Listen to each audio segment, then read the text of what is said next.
You know what I'm saying? We just kicking it, having a good time. What up, friends and family? What up? What up? What up? What up? After hours, we in the building. I need to go get a cup.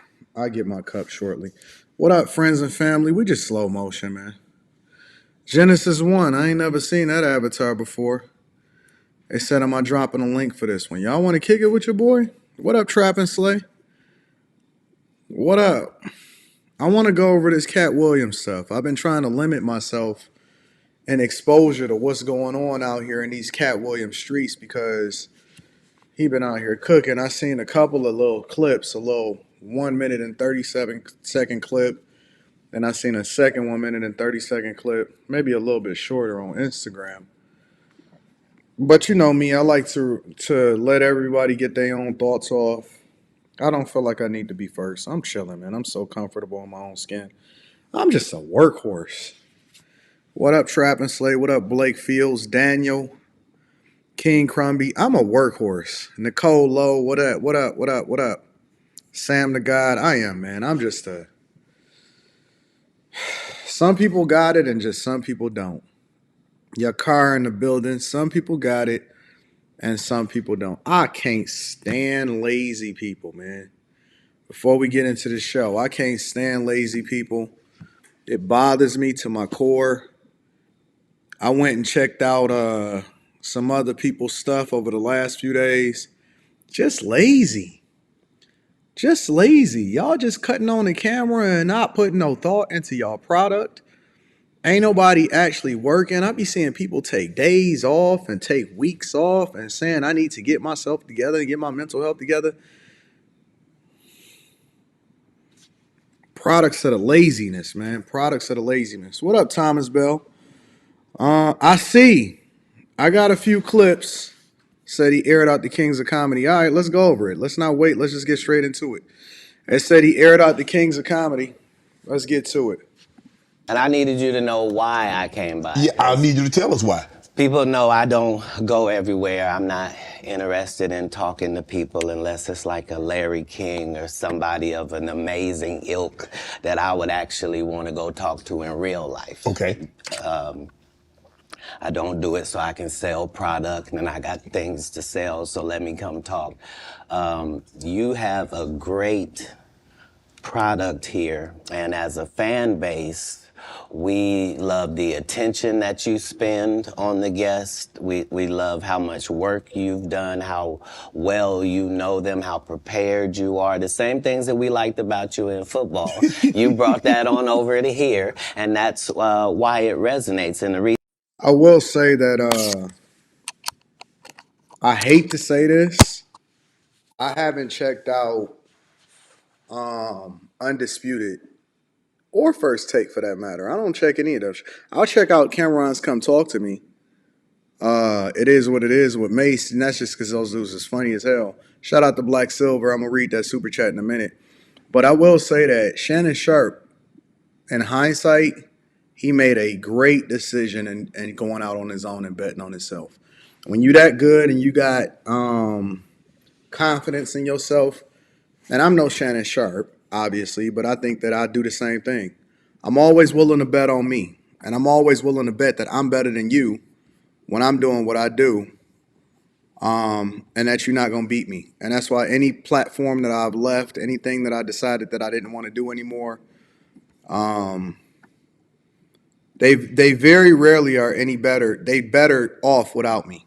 Never are they better off without me. I think Shannon Sharp made the perfect decision to go off on his own and take Club Shay Shay with him instead of trying to, stay there and take the bag for whatever kind of bag that they was offering on Undisputed. I think Katt Williams is absolutely right on that. the reason I had to come is because you made a safe place for the truth to be told. You know what I mean? Thank you. I appreciate and that. I have watched all of these lowbrow comedians come here and disrespect you in your face. And I will say that I have not watched any of this except for the couple of minute clips that he put out. tell you straight up lies. I'm talking about things that have never been heard in all of Black Hollywood. They feel comfortable sitting here and lying to you about it. You gonna set the record straight? Are you kidding me? You let Rickey Smiley sit here and you said out that mouth, you stole Friday After Next, the one I was in. I wish all of America fumbled a bit when that happened. And then he said some stuff that we haven't heard in 100 years in Hollywood. You ain't say nothing. This man told you he had Katt Williams' role. He was gonna be Money Mike. Wait. And Katt Williams was gonna be the Santa Claus. Now let's 3 quick points. You mean in Hollywood? Did Rickey Smiley say that? I didn't even know that Rickey Smiley did an interview on Shannon Sharp. Okay, let's just go through it. Let's see what he got to say. They cast a 5'5" black Santa Claus that weigh 145 pounds. That's your story. Your story is the Rickey Smiley that couldn't even do curse words because he had a Christian fan base. He was gonna play the pimp.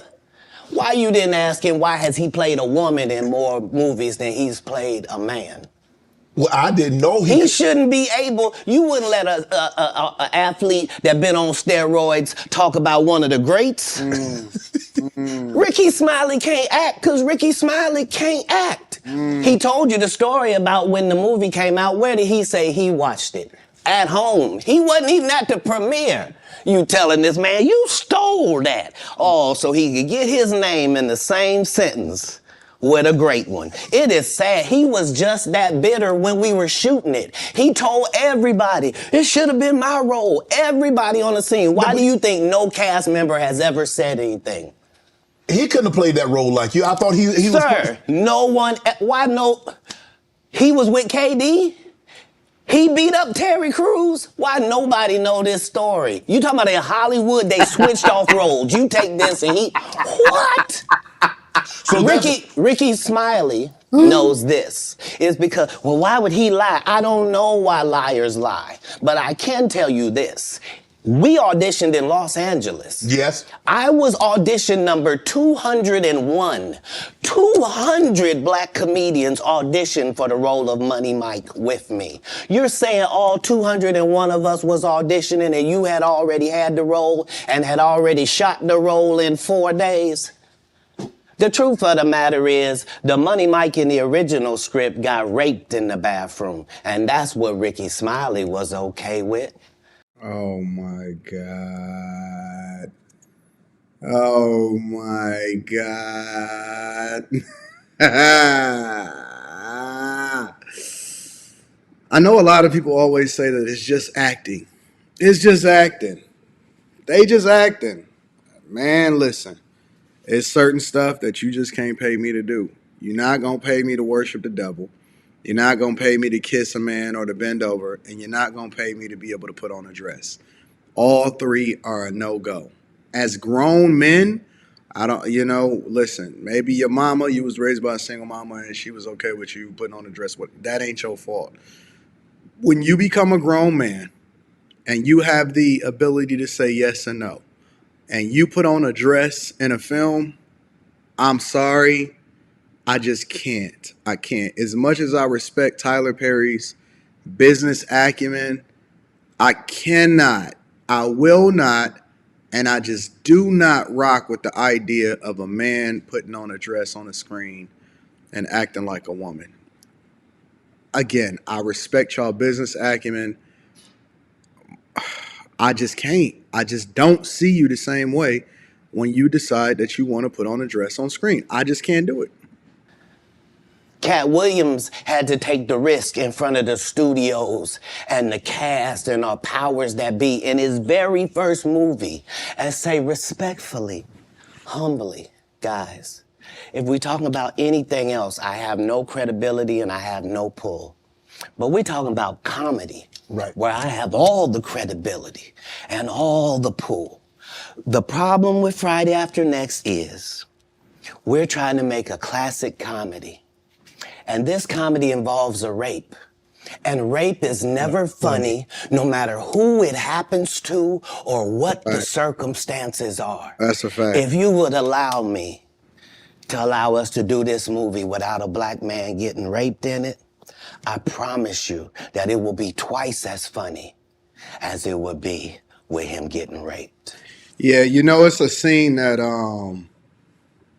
I don't remember what that movie is, but his name is DeAndre something or something like that, right?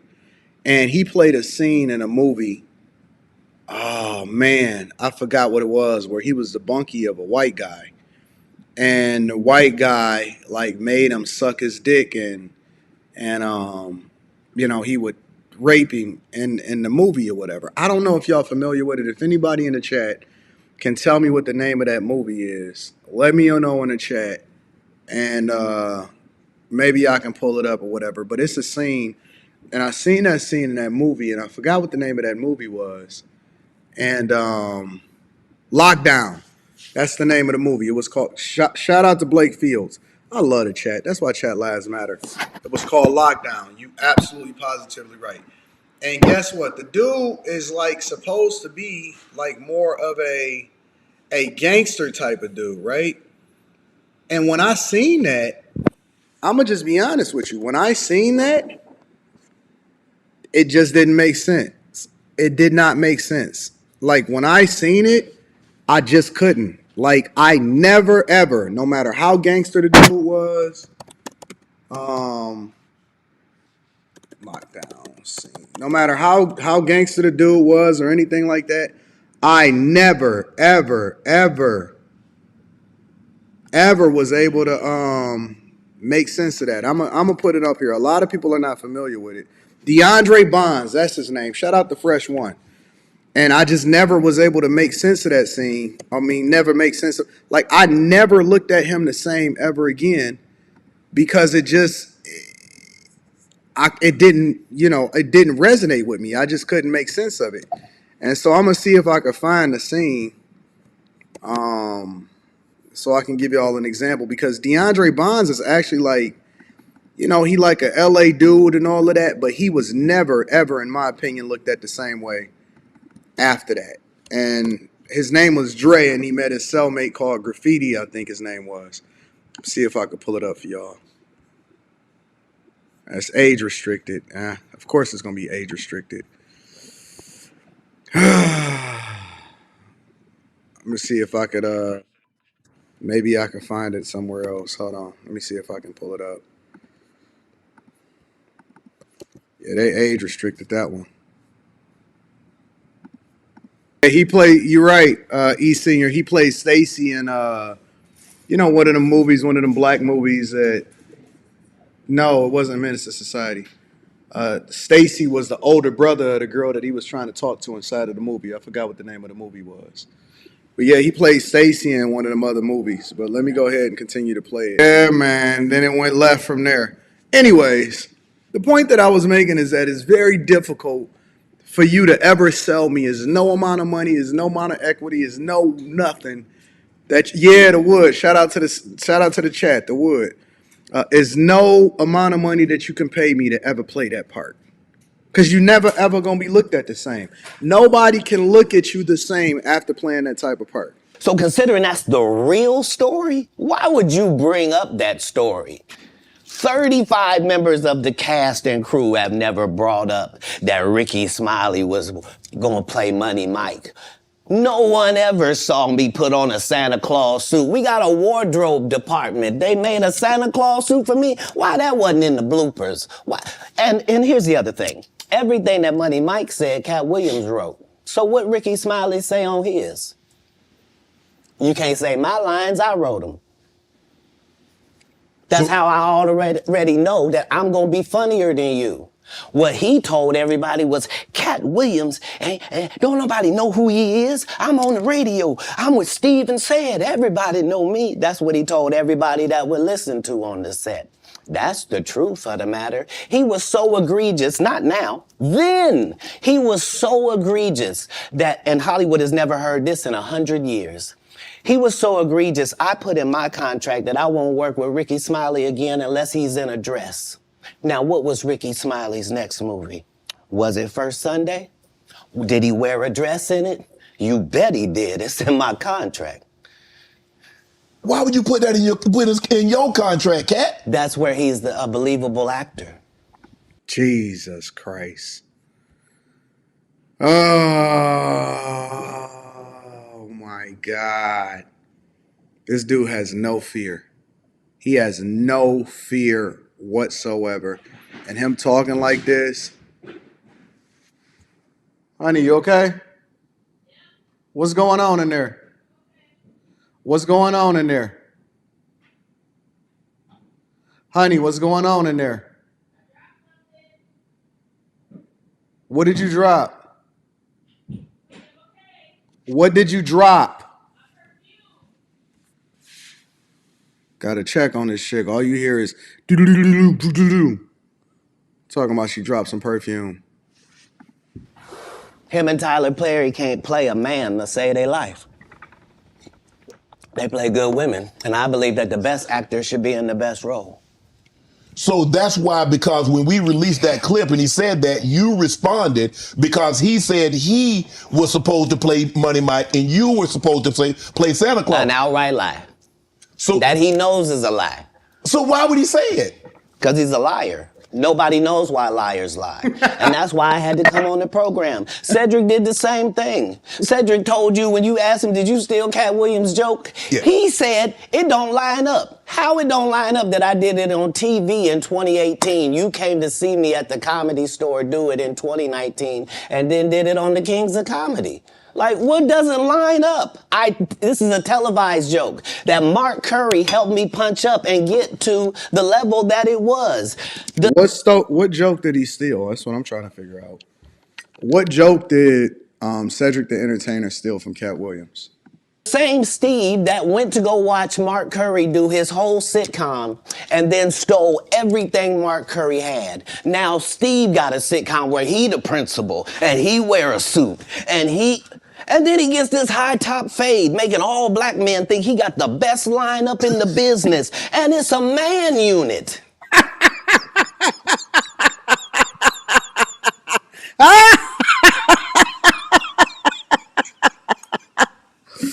Oh, I will say that Steve Harvey got the most out of that hair.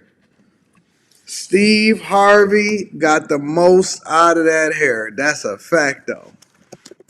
Oh, man, no. Hey, people used to think like that hair was tight. I will say that when he was doing it, it flew. Everybody was rolling with it, but man, let me tell you, the internet is forever. The internet is forever.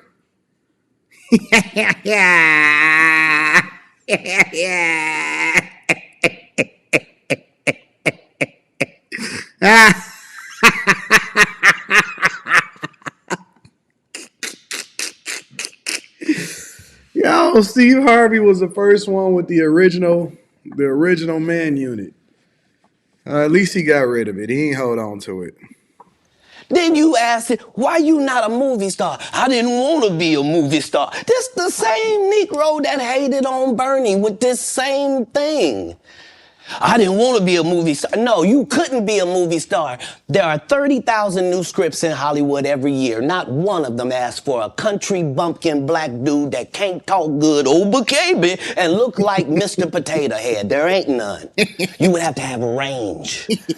I played a lot of characters, 60 movie roles. I'm not playing Katt Williams in there. I don't know, Katt. We might not let you drink anymore the way you. I mean, we ain't even got. I'm not fueled by alcohol. I've had a sip, less than you. Jesus Christ. The truth don't need motivation. I'm just saying I can't let these dudes lie. Cedric's sitting here telling you why he ain't a movie star. He over here look like a walrus. You didn't say nothing.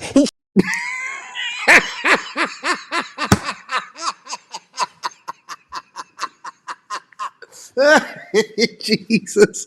Boy, this man. Oh, man. Listen, you got to leave people alone. I don't. You why he ain't a movie star. He over here look like a walrus. You didn't say nothing. He can't even get his arms off his stomach sitting over here. Why I'm not a movie star. What? It's a situation. He never wrote anything. Remember, when Cedric the Entertainer starts, he's supposed to be singing, dancing, and telling jokes. That's why he's called the Entertainer. Right. We found out he can't sing, can't dance, and doesn't write jokes. He did 4 comedy specials. They're so bad, Shannon, they're not available on Netflix or Tubi. Can I say that again for the audience? They're so bad that they're not available on Netflix or Tubi. You don't think Ced's a good? I used to think, no, hold on. I don't know anything about this. I'm learning about all of this at the time. Y'all telling me that Cedric the Entertainer is not funny or he can't write? Look, Cedric the Entertainer, I discovered Cedric the Entertainer on Comic View. Now, a lot of y'all may be too young to know what Comic View was, but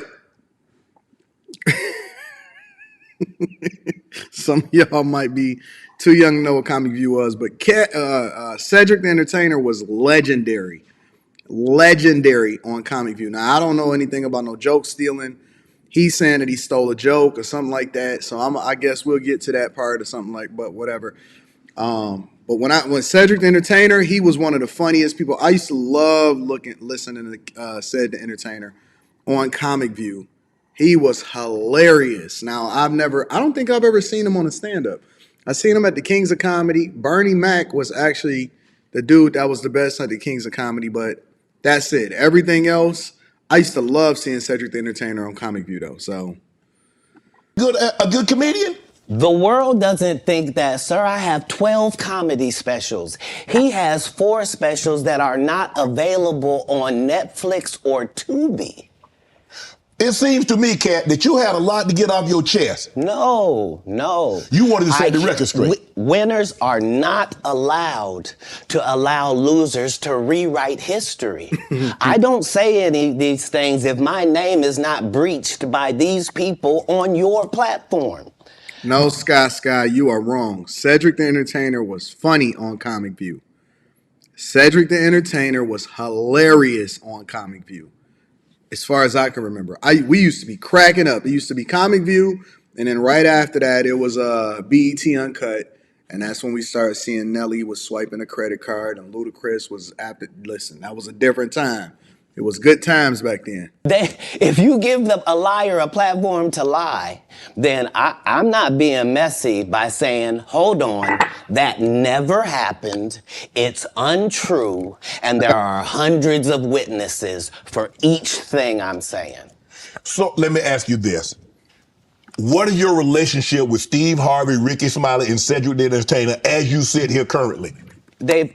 For 30 years, they're a group. These aren't 3 random guys. The way that Rickey Smiley kept appearing at all of my auditions is because of Steven. Shout out to Blaze. Let me read some of these super chats. Black Silver says, blessed night, back chasers and all. Shout out to Black Silver. I appreciate you. Let me minimize that a little bit. Blaze Skywalker says, make sure you get to the part where he gave his thoughts about Tory Lanez case. Really? Talked about Tory Lanez case. All right, that's cool. We going off script. We don't really have an objective tonight, so we just kind of kicking it and having a good time. I'm gonna see. I gotta see if Cedric the Entertainer is actually on Netflix. I gotta see myself.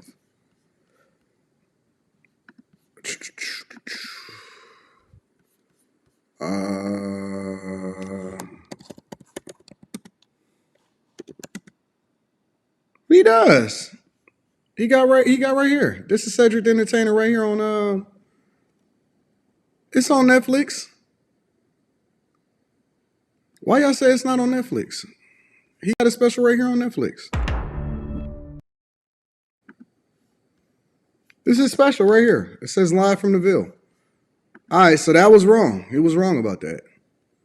Cedric the Entertainer has a special on Netflix, and it says live from the Ville.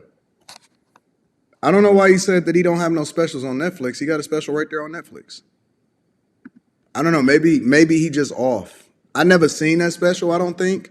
I'm not sure if I seen that special, but he definitely got a special on Netflix. But come on, let's continue. Said he would tell anybody that, listen, they got a gang on that side. They know what it is. They know who the gang Shout out is. to Stan. Why Earthquake not in movies? Because he's illiterate. He can't read. And they found that out when they gave him a show and put the cards in front of him. Like, all of these dudes are co-entwined and they share secrets. And this is the age of truth. And the truth doesn't need to be scared of the fact that people tell lies. Katt's on drugs. Where are the stories? Why is there no story of anybody who ever sold a drug to me, did a drug with me, was around me when I was inebriated? I got 5 daughters. I got 5 sons. Why would we tell these ridiculous stories? Because it's competition. You feel like, well, why comedy guys can't just get along? Yes. Why didn't you get along with the other teams you were competing against? If you're a Denver Bronco, why you don't get along with the Cowboys? Something wrong with you? But I don't disagree. No, Melanin Goddess. No, I seen that on Netflix. I never watched it before, but I seen it on Netflix before. They didn't just upload it. You can't just tell Netflix to upload your stuff because Katt Williams just dropped a special. That's not how it works. It's not like Tubi. You don't control your own content on Netflix. Netflix controls your content. So it was there prior to him doing it. Shout out to J-Dub. J-Dub said just dropping something a little in the plate. Thank you, J-Dub. I appreciate you. While we go off script on this channel.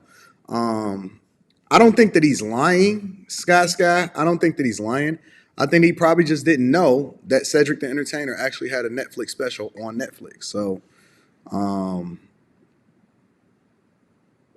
yeah, I mean, he does. He has a Netflix special on Netflix. Like, that's not true. And I'm not saying that he don't know, or he just didn't know. I'm not saying that he's lying, but he probably just didn't know, right? Yeah, Lorenzo, it's been on there for like 2 years. It's been on there for a while. Like, I've seen it before. I didn't know that Earthquake couldn't read, though. But here's my thing. I'm wondering why Katt Williams are going at all of these people.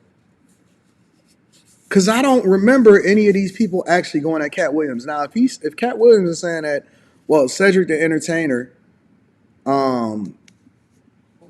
stole my joke, then that's a whole nother ball game. You got to axe the grind with that guy.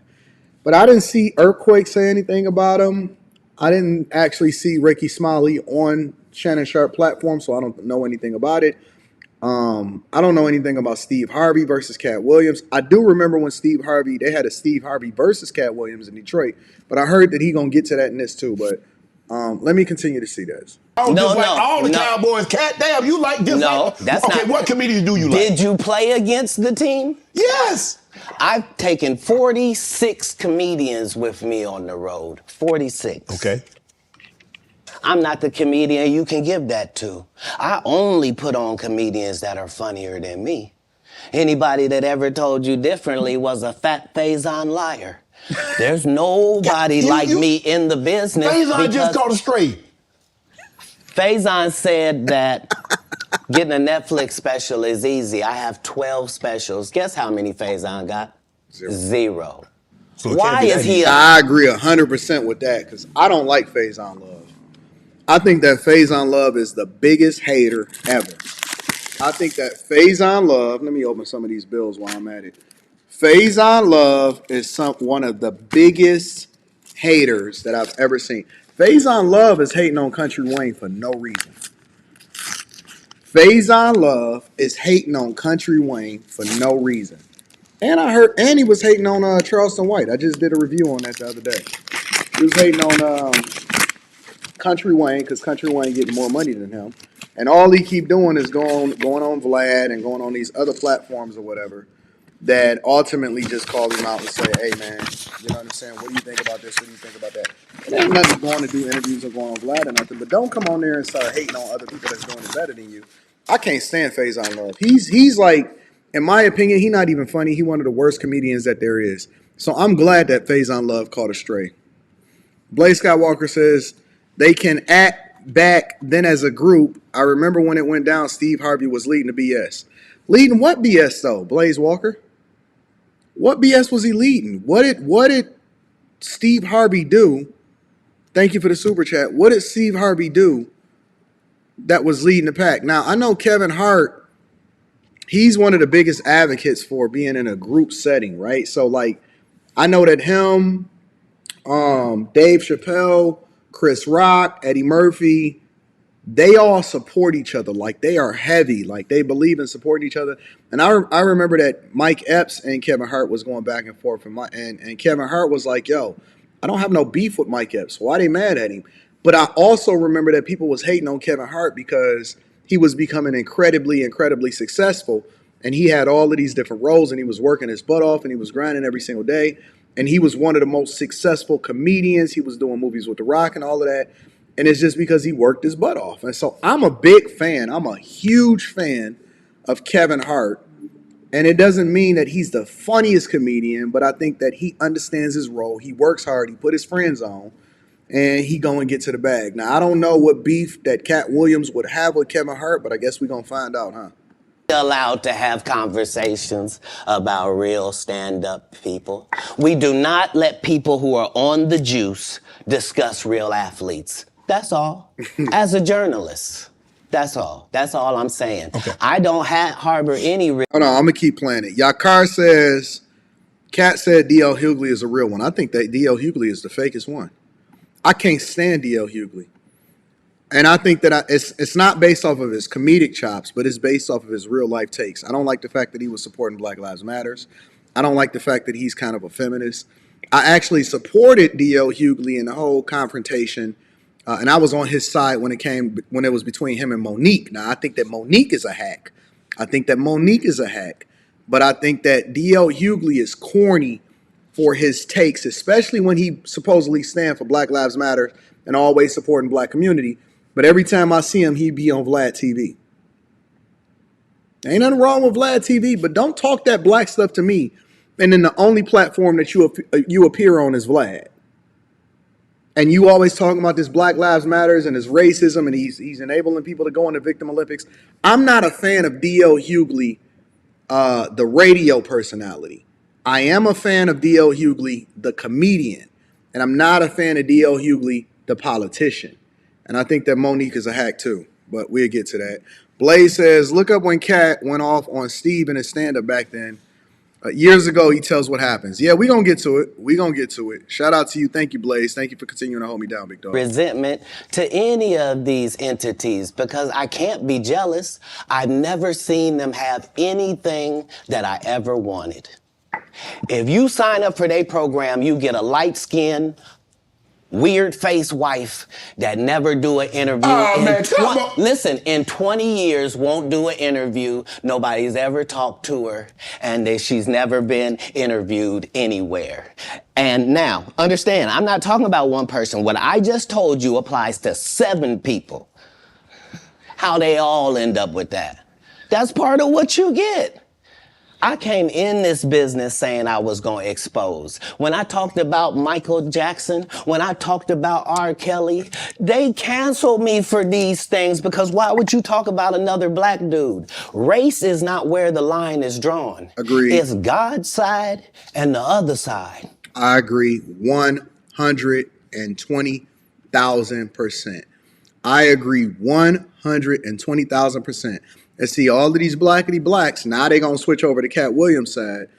But in reality, everybody is aligned. And see, when I say I don't align with myself based off of race. Now, if you black and you a good person, I rock with you. If you white and you a good person, I rock with you. But I don't align myself with people based off of race. I 120,000% agree with Katt Williams with that statement. And we don't care nothing about the other side. Period. All of these big dick deviants is all catching hell in 2024. It's up Pause. for all of them. It don't matter if you Diddy or whoever you is. TG Jakes, any of them. All lies will be exposed. That's all. And anyone who takes that the wrong way, know why they take it the wrong way. Why did TD Jakes catch a stray? I don't understand why TD Jakes just caught a stray.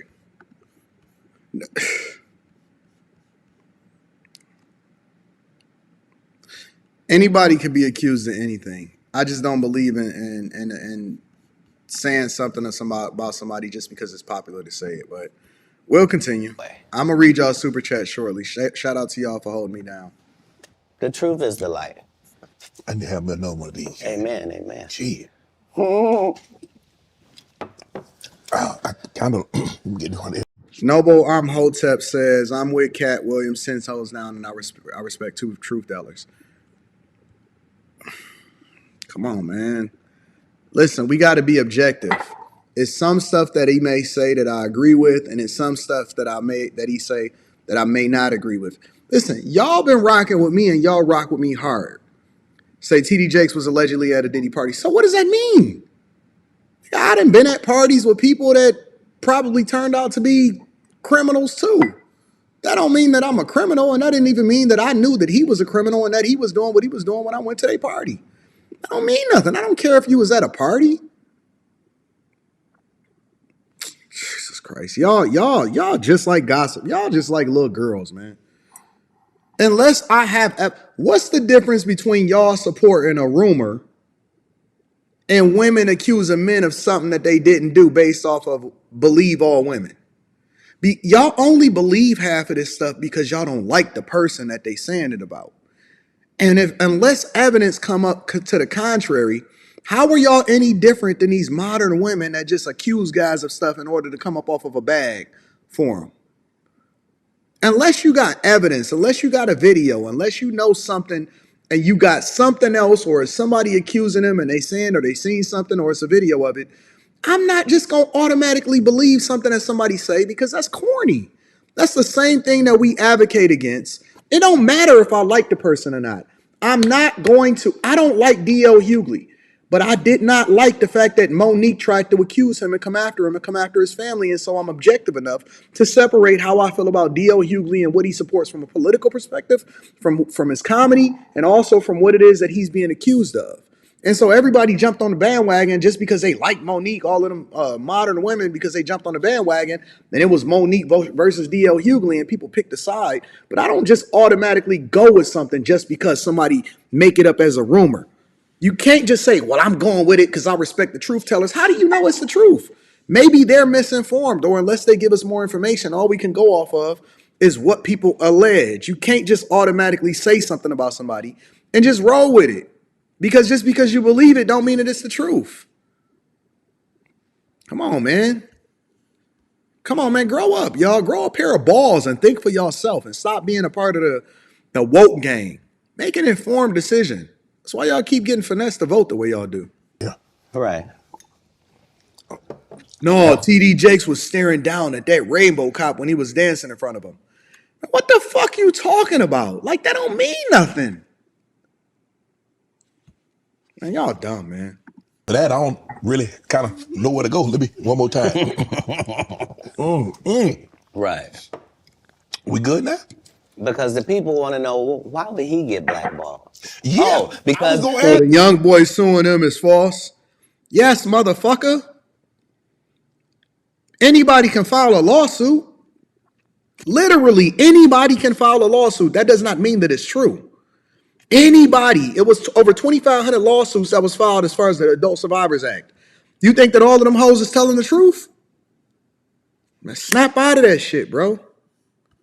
Because in 30 years, I've done nothing but collect information, knowledge, and your secrets. So if you and a man was in a corner doing something you wasn't supposed to be doing, You will tell it. no, somebody come to tell me. Okay. I gather that. I value that. I'll pay for that. Come, tell me. I know so many things I shouldn't know, and they all know it. They all know it. Why? Because you don't make me the villain. Not the guy that raises black children and ain't never done a hard drug in his life and don't have no stories of doing nobody dirty. And they'll just go out and they'll lie. The industry doesn't mess with Katt because he didn't show up for the studio. No studios have ever said that. Look at my IMDb. It will show you that no studio has ever lost money with me on the script. How? That's why I'm saying, that's why I can't let Rickey Smiley say he was supposed to play Money Mike. Because I wrote the words for Money Mike. I designed the hair for Money Mike. I collaborated with the wardrobe department and made outfits to make sure that no one in America would be wearing what Money Mike was wearing. I told them to go get the Prowler. I then told them to paint it purple. I told them don't have an actor playing a pimp. We could get an actual pimp, Archbishop Magic Don Juan to play. Like, I did far too much work for somebody to come years later and try to tag along just for their own self-aggrandizement. Why didn't Cube set the record straight? Terry Crews could have set the record straight. Mike Epps could have set the record straight. Why none of them set the record straight? That's what you were supposed to ask him when he told you those lies that no one's ever heard. Lie. Right, but he's telling you something no one's ever heard of. Nobody has ever heard, oh, Ben Affleck and Matt Damon was in a movie, and somebody said, y'all should switch roles. Like, this is a business. But that's the thing, Katt. Normally when people are giving you information, I'm thinking I'm hearing it for the first time, and they're giving information no one else knows or has ever heard. So I'm taking them at face value. These are this is like Steve Harvey telling people he used to be homeless. That's my story. That's not his story. Steve Harvey wasn't never homeless. When Mark Curry was touring with him 25 years ago, he was making $3,000 a show in cash and doing 5 shows a week. They just tell the stories. Thanks to my wife, I'm where I am. You said that about the first wife. You forget that? Yeah, Steve Harvey is a simp. I will give him that. I think that Steve Harvey got crazy work ethic, but I think that Steve Harvey is a simp, one of the biggest simps of all time, flat out. Just dropping a little something in the collection plate. Thank you, J Dubs. I appreciate you. LeGarrette says, I think it's some behind-the-scenes stuff. It's always some behind-the-scenes stuff. It's behind-the-scenes stuff. I can tell y'all a whole bunch of stories of behind-the-scenes stuff that was happening on some of the platforms I used to participate on. Tia said Rickey and Steve all did interviews. Okay, so I never seen Rickey Smiley. I seen some of Steve Harvey's because he was simping. And I never seen Cedric the Entertainer's on Club Shay Shay. Katt went on there to respond to what they said. Did they say anything about Katt Williams? I'm wondering. Tia, did they say anything about Katt Williams? Thank you for the insight. Jay Ben says, Katt playing defense, TD collateral damage, just like names on Epstein list. Kevin Hart came at Katt like how they tried to do Chappelle with the drug rumor. Did Kevin Hart ever mention anything about Katt Williams? I don't know. I mean, I'm sure that Katt Williams has a reason to feel the way that he feel. Easy Money says, Corey Holcomb has been saying this for years, 5150. Saying what for years? What has he been saying? I don't know how the comedian world work, but I know how the content creation world work, right? And in content creation, there's always going to be people that's jealous. It was people that was jealous of Kevin Samuels, and they came at him and said, yeah, I was supposed to be the next Kevin Samuels because he stole my style and he was dressing like me and all of that. And I'm not saying that that's what Katt Williams is saying, because Katt Williams is incredibly successful in his own right. Nobody can do, in my opinion, what Katt Williams do except for maybe Dave Chappelle on a stand-up stage. Katt Williams is one of the few comedians, Katt Williams, Kevin Hart, and Katt Williams, Kevin Hart, and Dave Chappelle is one of the few comedians that I will pay money to go and see.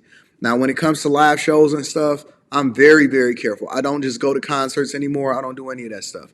I have to really, really like you. The last concert that I went to was Usher. That was incredible. The concert that I really loved before that was, and I've been to a bunch of other concerts too. A lot of the tickets I get for free from like MGM or something like that. Coldplay. I had front row tickets to Coldplay. It was one of the most incredible concerts. It was one of the last concerts at the Palace of Auburn Hills. That was incredible. But you got to really be good in order for me to shell out my money to come and see you. And so I think that Katt Williams is successful in its own right. But I also know that outside of Katt Williams, that there are other people that always want to take credit for your success when it's really just you out working and you actually being likable. But neither here nor there. Let's continue. Told us it was her, then you went and married somebody else that think like a man.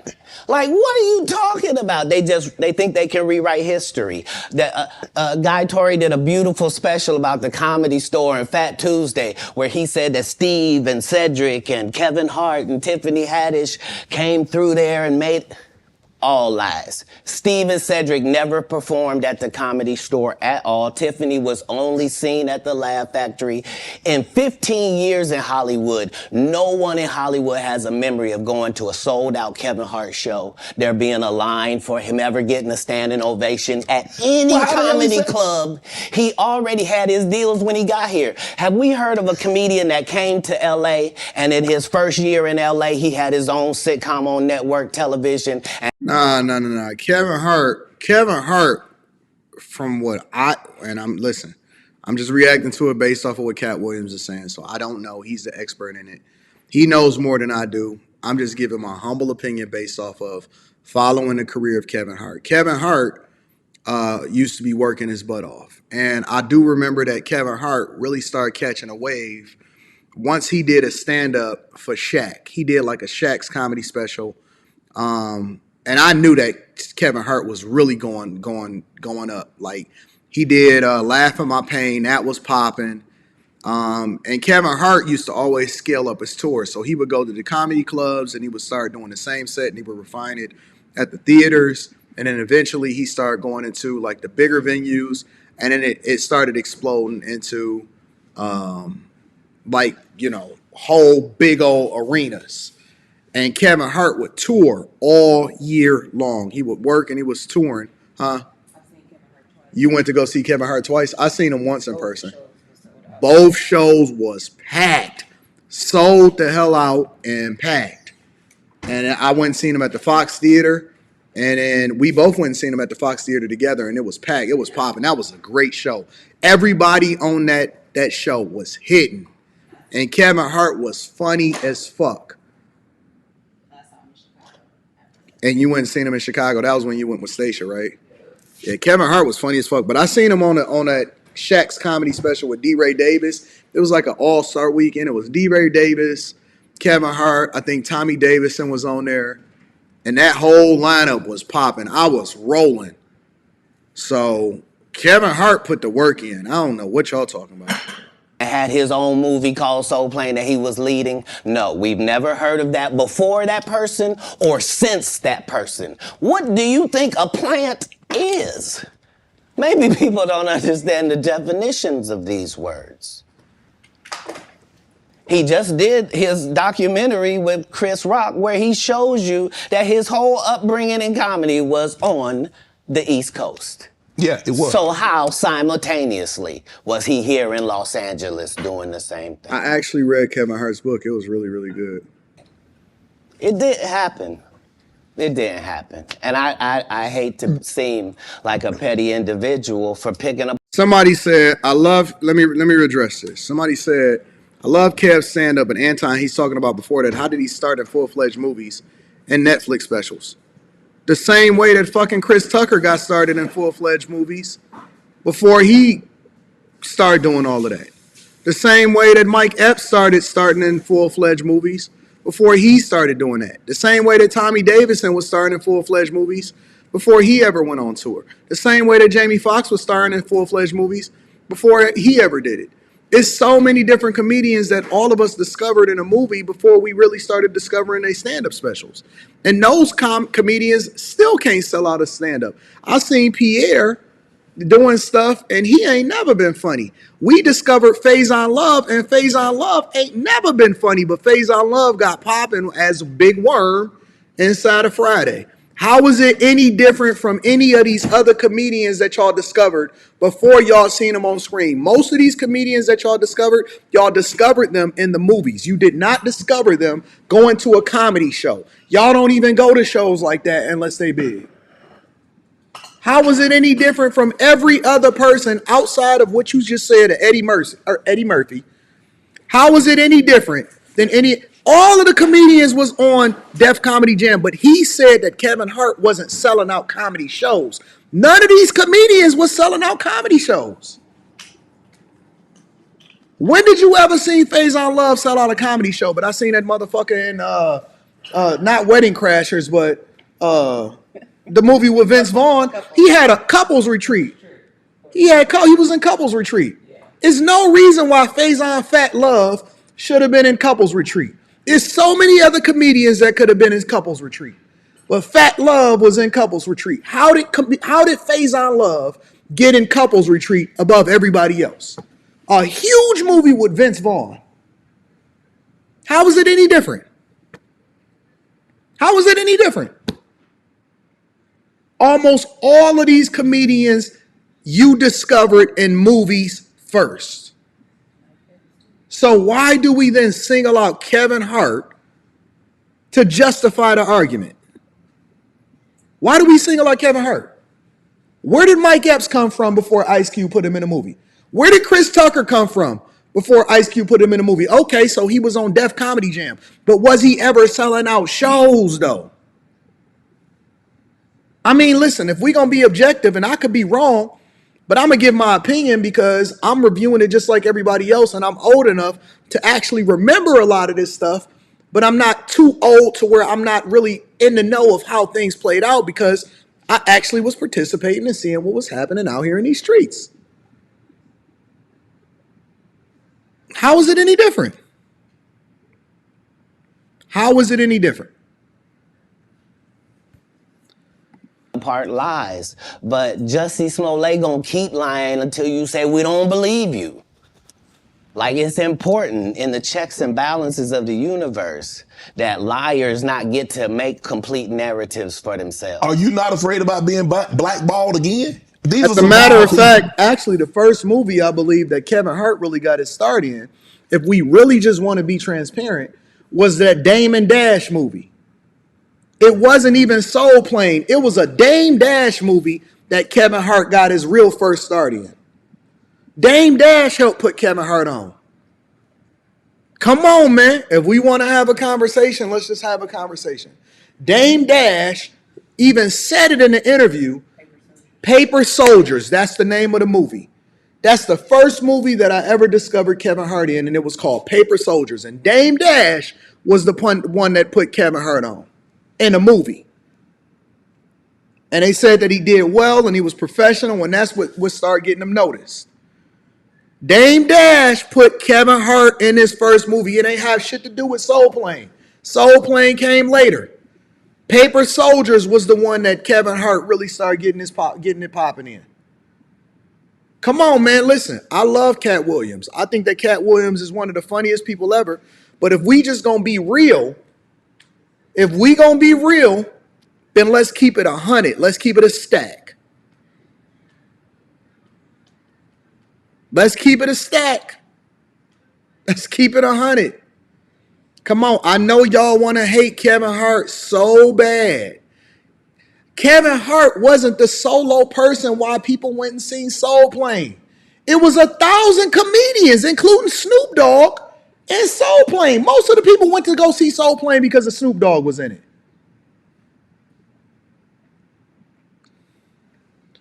Y'all just want to hate Kevin Hart so bad, man. The people want to be against him so bad. They want to tear him down for no reason. Kevin Hart ain't never did nothing to nobody, and people want to tear him down so bad, bro. I can't understand it. I don't know why, but I guess that's just come with the game. It come with the game, bro. What do you mean again? These people are not powerful. Satan can't create anything. That includes blessings for his people. That's why, you know what the number one job of somebody that sold their soul in Hollywood is? What? Is to act like it didn't happen. They all do the same job. Why do you think Gary Owen can't cross over and he already white and been in comedy for 25 years? If what I say ain't the case. It's a cabal. It's a consortium. They rock with who they rock with and they don't with who they don't. But I'm not scared of being the competition any more than you were when you lined up across from a superior team. Yeah, on paper, they're a better team. Right. They have all the assets and resources and we don't. But let us get on the line, boy, and see if that factors in. I guarantee you it won't. Wow. I like Katt Williams' aggression. I like his competition. I love the fact that he's one of the funniest stand-up comedians that I've ever seen in my entire life. I just don't know if 100% of this is 100% true. And I'm not really sure where see, listen, when he called out Cedric the Entertainer and he said, well, listen, Ced stole my joke. I get it. I understand why he may be pissed at that. I don't understand what the beef with Kev is. I don't understand it. I don't understand what the beef is with a lot of these people. I don't know. I just don't get it. But I know that certain people got certain relationships and they draw the line in the sand in certain spaces. So I'm with it. I'm with it. Let's get to it. Because Shannon Sharp got to be a different person than that other person. Absolutely. And he always was. That doesn't change when I change teams. That remains the same. That's how a legacy is built. So all of these shortcut takers, they canceled me for talking about Harvey Weinstein before the thing came out, but he offered to suck my penis in front of all my people at my age. Hey, pause. Did he just say he offered to suck his penis?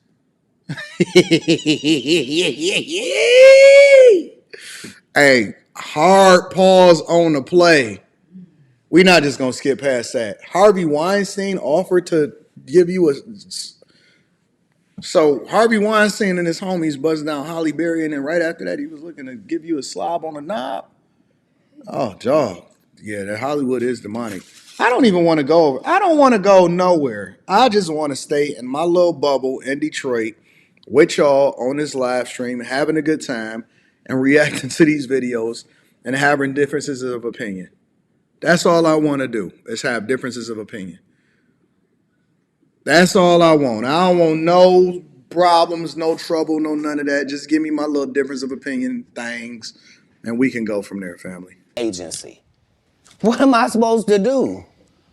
He did all of that. I'm thinking I'm the only black person on the script. I get there, it's 3 other black guys on there. Woo. Huh. So you wonder what they did to get there. I told him no. What y'all do? And this is why when I walk in a room, heads go down. Behind my back, I'm nothing. I'm just a regular old comedian that's bitter and jealous. But in my face, no, no, no. The king has walked in and they have to respect it only because I've not taken the shortcuts. I've not been funded. They pay you to not talk about things they don't want you to talk about. They tell you that themselves. I can't do that because Steve told you that he stopped doing stand-up because he has 7 TV shows. The only problem is when he stopped stand-up, he didn't have those 7 TV shows. He stopped stand-up because he got in a comedy battle called the Championship of Stand-Up Comedy with one Katt Williams in Detroit in front of 10,000 people and lost because Katt Williams said he was actually bald and that was a wig. And I went in, and that's why he couldn't do stand-up anymore. That's true. I don't know if that's why Steve Harvey decided that he didn't want to do stand-up anymore, but that is true. No, it's true. It's true that they had like a versus, or they marketed it as a versus. I don't know who the promoters were or whatever, but I remember that it was something in Detroit where Steve Harvey and Kevin and Katt Williams was on the bill. And they were saying that he went off on Steve Harvey or something like that. I wasn't at the show, but I remember that being a thing. Like, that was real in real life. In Detroit, it was a show, and there was a bunch of people there. And I don't know where the footage was or whatever, but that absolutely did happen. But if I recall it correctly, they were saying that Steve was saying that it wasn't supposed to be a battle. It was just supposed to be like some kind of way that they marketed or something like that. And then Katt Williams took it that way, and he went in on Steve Harvey when that wasn't supposed to be the thing in the first place. So the way that they was painting it was that it was a misunderstanding on Steve's part, that it was supposed to be we going off on each other. They were supposed to just see who could tell the best jokes, but it wasn't supposed to be a thing to where they're going at each other. That's the way that it was being painted back when it happened back then. But I remember that. Yep, I remembered that. And so Steve was kind of like, yo, I got blindsided. I didn't know I was supposed to be going at him. And then Katt Williams was over there going off on Steve and absolutely roasting him. So that is true. He is right about that. That did happen in Detroit. I remember that. Was that New Year's Eve? Imagine him coming to tell you another story where he got so big and it was Bernie and them's fault because they wanted to be movie stars. What? You called Ocean 11 to get that nigga's part. What do you mean you didn't want to be a movie star? So on the behalf of Bernie, I would have to say what I have to say. Have you ever been on tour with any of these guys? Every guy I mentioned to you is not funny out there in real life. So no. Faison's never done his own tour in 30 years. Steve Harvey don't do stand-up no more. Cedric doesn't write. I'm sorry, he doesn't write. Rickey Smiley has been playing the same old black woman forever. Like, you can't get a young fan base with that. Like, you gotta be doing karaoke around the country to make that work. Right. And he is. But I'm a stand-up comedian. This is my 19th 100-city tour. I'm not gonna have a conversation with these lazy bums that'll take a shortcut at any point. Yes, it's easier for you to juice than to get in the gym, but you don't get to bring that body in here talking crazy. Talk about how good. Jay Ben says Kevin was popping off on the Breakfast Club. All right, I'm gonna have to go back and look at that.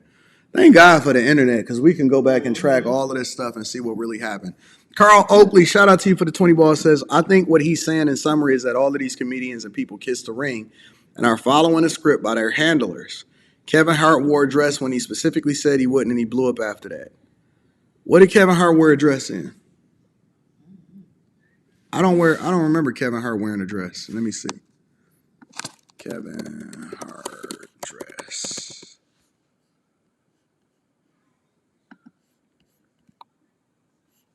Oh, snaps. Is this a Saturday Night Live?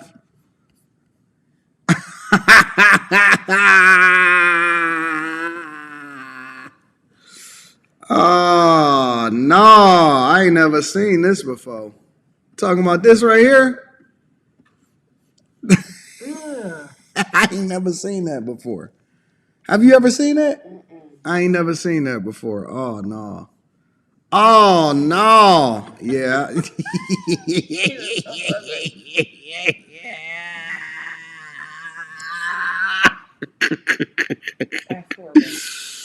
Oh, Jesus. Oh, my God. Let me finish hearing what he got to say. Good you look. What? No, there's too many comics out there that are putting their life on the line to tell these jokes, man. Okay.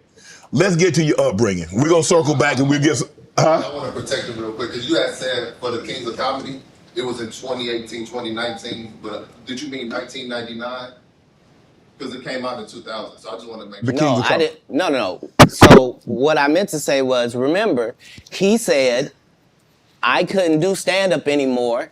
I had 7 TV shows. I said he didn't have any of those TV shows at the time. I know you talking about Cedric. Joke stealing from Cedric. Cedric. Okay, So you had said that 2018, 2019, but it came out in 2000, so I just want to make sure. Okay, no. What comes out in 2000? The original Kings of Comedy. Right. I'm on BET's Comic View, and they're using this as the commercial in 1998. Okay. That's why I'm saying, yeah. So if I said the dates wrong, Let's go back and clear that up. Okay. You said, yeah, I had Cedric on here, and I asked him about the joke stealing, and he said the timeline doesn't add up. Correct. To that point, you say. Right. So he thought that I was just a no-name comedian and that he could take this joke and nobody would know. Right. The issue was that I had already done this particular joke on BET's Comic View twice. Right. It had done so well on BET's Comic View that they had made it part of the commercial. So part of the commercial of make sure you tune in to BET was you seeing me doing this joke. Right. And this joke is one of those jokes in comedy where you set it up and it takes a little longer to set it up, takes about 3 minutes, but then you're just hitting them with jokes after that because you don't have to set it up. Right. Mark Curry had already helped me work on this joke because I thought it was good because I was getting a standing ovation on it. He had me go back in the lab and help me craft it to be an even more powerful joke. So this is not just a random joke. This is my very best joke, and it's my last joke, and it's my closing joke. Okay. 1998, I'm doing this joke. It's on Comic View. Cedric comes to the Comedy Store. He watches me in the audience. He comes backstage. He tells me what a great job I did and how much he loves the joke. 2 years later, he's doing that as his last joke on the Kings of Comedy.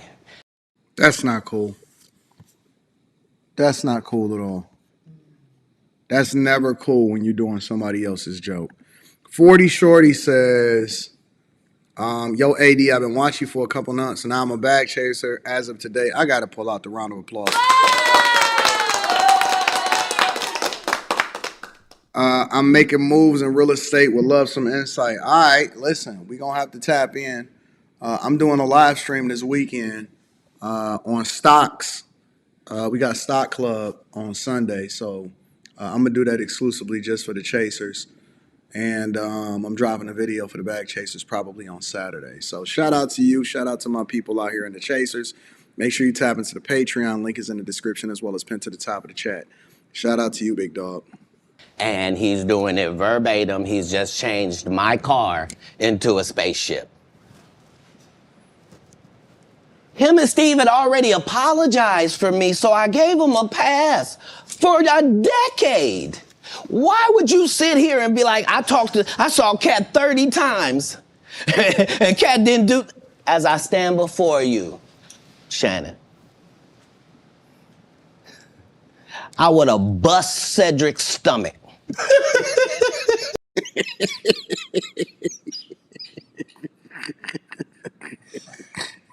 Oh my goodness. Have you seen this?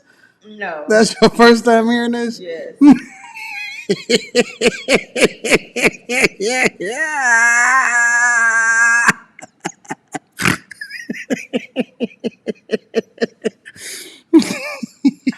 I can't. It's okay to be inspired by something, but it ain't okay to steal. Still, yeah. And you can't double down on it. Yeah, man, I was inspired by that joke. I needed something to close on or whatever. It wound up being a good joke. He said he would have busted his stomach. What up, B-Love? I appreciate you. There was nothing that would have kept me from one of these in that patch right there. Like, are you kidding me? Why would you downplay me like that? Why did I give you a pass if you were just gonna lie? And so that's what I'm saying. Like, they're all a group. Cedric, Steve, Ricky, they've been a group. Everybody knows that. They've been a line. I didn't think that Rickey Smiley was rocking out with them like that. I know that Dave Chappelle. I noticed he ain't mentioning Dave Chappelle, though. He not mentioning Dave Chappelle. Because Dave Chappelle, Chris Rock, he ain't mentioned Chris Rock either. Dave Chappelle, Chris Rock, Kevin Hart, all of them, they roll together. They all supported each other and they roll together. Now, I think that Tiffany Haddish is stale. I can't even think of one female comedian that I think is funny. Not one. I can't think of one female comedian that I think is funny. Not one. And there are these alliances in comedy, and if you stand against them, then they sometimes have a problem. But we don't let that change the content, because that's all you know me for, is that I'm quite likely to tell the whole truth and nothing but the truth, so help me God. Now, I'm reading Katt Williams won Cedric the Entertainer's and Anheuser-Busch Best Los Angeles Comic Award. Did you win that award, won Katt Williams? It's a simple yes or no. It's not a rhetorical question. It's a question that probably should have been asked to Cedric the Entertainer. I'm asking you. I got you here, though. I know. I couldn't believe Cedric didn't get asked that question. You steal a dude's joke and then give him an award, and then 10 years later you don't know nothing about it. Hey, but I promise you this. What? If he sees me again before he sees you, he'll be talking different when you see him. That's for certain. That's the difference. That's what these comics understand, is that I'm not doing nothing for clout. I don't even recognize clout. But eventually the Lord is going to let me. Somebody said that the truth is it wasn't that Kevin Hart was throwing shots at him. It was that he was upset about his comments on Tiffany's on the radio show about Tiffany Haddish. So they saying that Kevin Hart was defending Tiffany Haddish, not necessarily going at Katt Williams. See, I'm glad that I got objective people that's on both sides in the chat, because what it'll do is it'll add context, and I can't just be spinned. You can't just give me a narrative. I'm gonna look at the whole truth, and then I'm gonna make an informed decision. So Kevin Hart wasn't throwing shots. Kevin Hart was defending Tiffany Haddish, which I think Tiffany Haddish is corny, but the additional context makes the story completely different. I wish y'all would just be more objective and learn to think for yourself. Me and you be in one hallway. A lot of these dudes go. Kevin Hart done went 25 years without ever being in the same building with me at the same time. So what's if what, I go be in in the the same building, building you with walk you? out. You've never seen us in the same building ever in 25 years. Like, it's like that. Why? Why? Yes, Because why? I'm really the product. It's not what you think. I am never under the influence of anything. I'm always in my right mind. I'm always a physical specimen. And when you see me, I'm much, much bigger than you had thought. I have far less play in me than you would like. And I'm relentless. I'm out there. I'm still, to this day, I play 11 games of basketball with a 20-year-old. The record is 92-6. This is just in the yard, just to the rack, just cause. You work out, Cat? You work out, Cat? Not to the gym. You don't work out in the gym? You do push-ups, sit-ups? My whole life it was just push-ups and sit-ups only. I would do like 100 push-ups a day. Just. I thought you were gonna say 1,000. No, because this is literally every day. Right. This is not for the gram. You know what I mean? Yeah. Like literally 100 a day. And I would do push-ups, and then I tore both my rotator cuffs. And so it was only thanks to golf that I was even able to get my You a golfer now? back.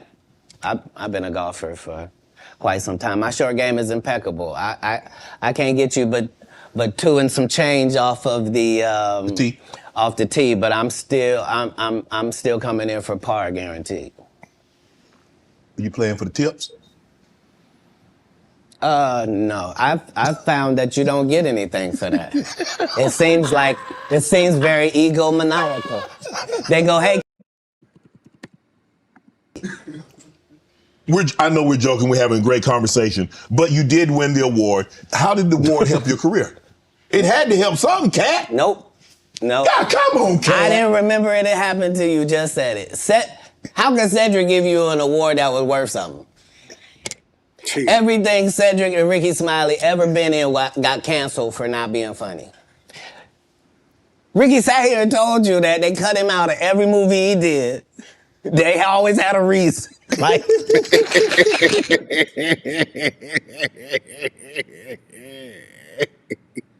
I'm not,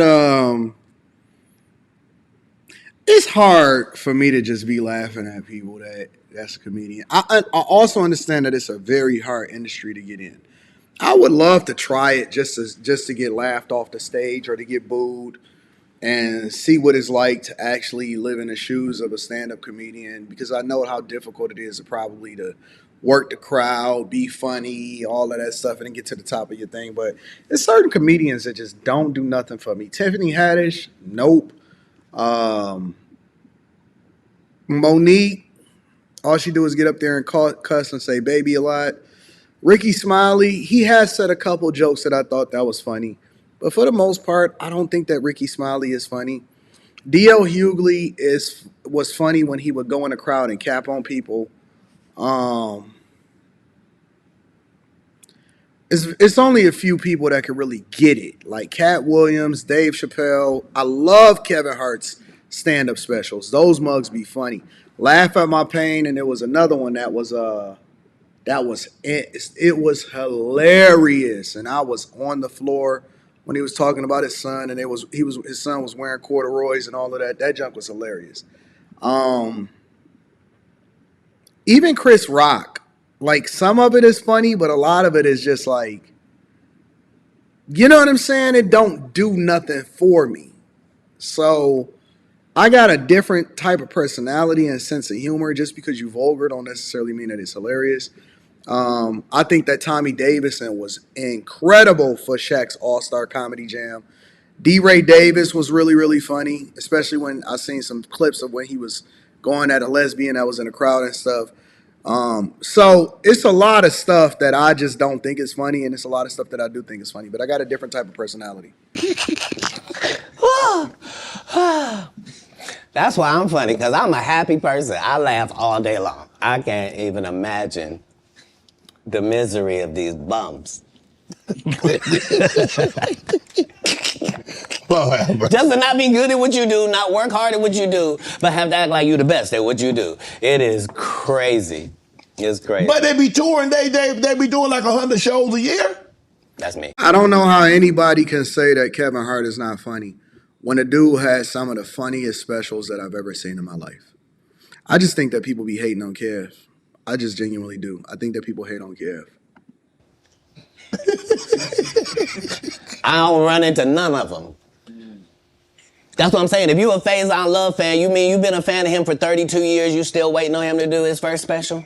Faison Love is stale. Faison Love is stale on podcasts. Faison Love can't tell a funny joke to save his life, bro. I can't even think of a funny joke that Faison Love ever told. I personally cannot think of a funny joke that Faison Love ever told. And he be talking so much junk about people. I don't know what Katt got against Faison.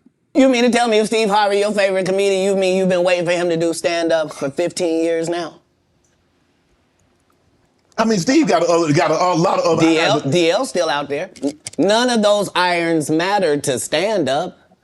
Who cares that they wrote a placard for you to do Family Feud on? Like, you're successful because we're surprised you can talk for a living and it's entertaining that you're gonna say some funny country things.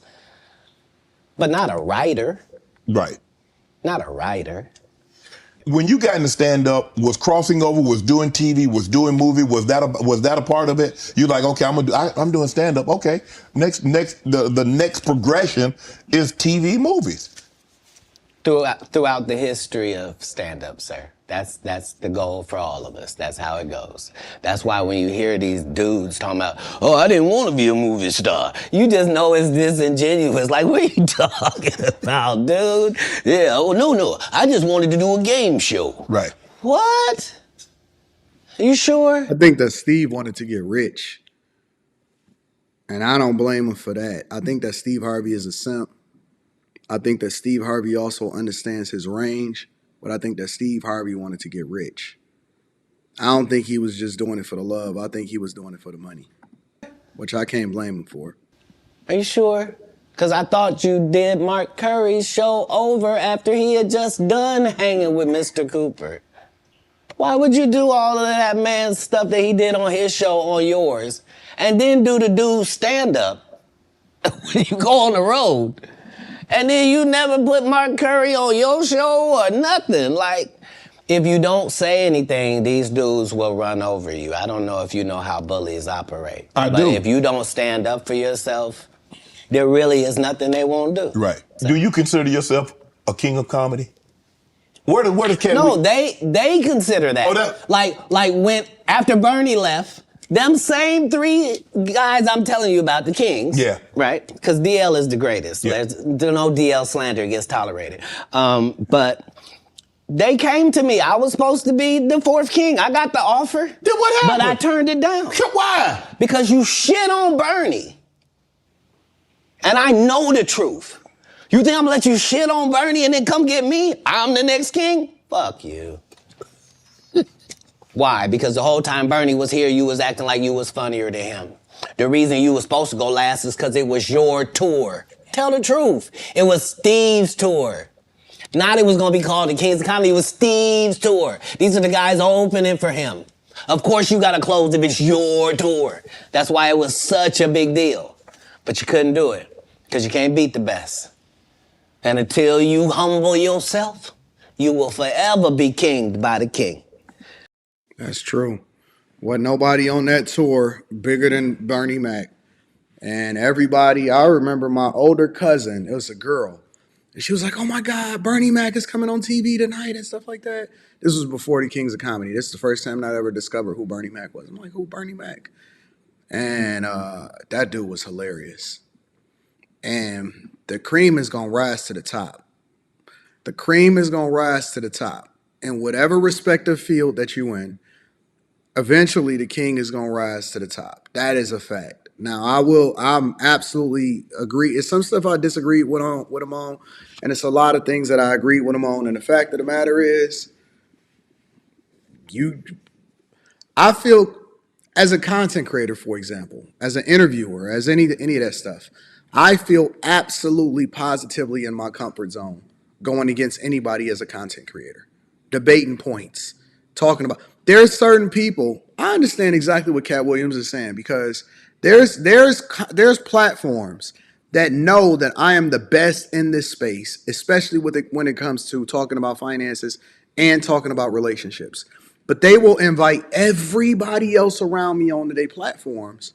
Not that I would go on their platforms, but they invite everybody else around me on their platforms, and they talk all around me. They write me in their books.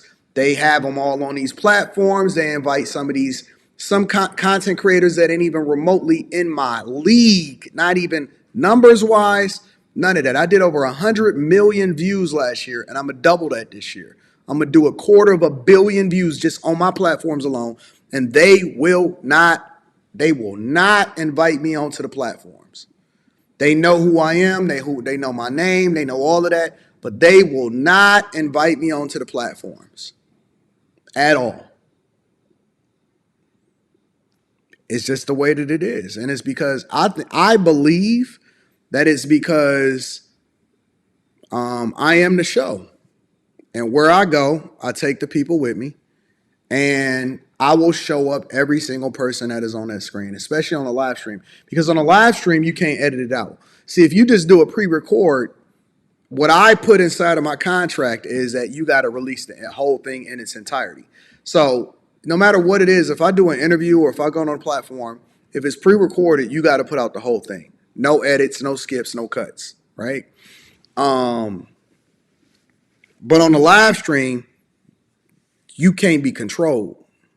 See, they could choose not to put out the pre-record, but on a live stream, you can't stop it.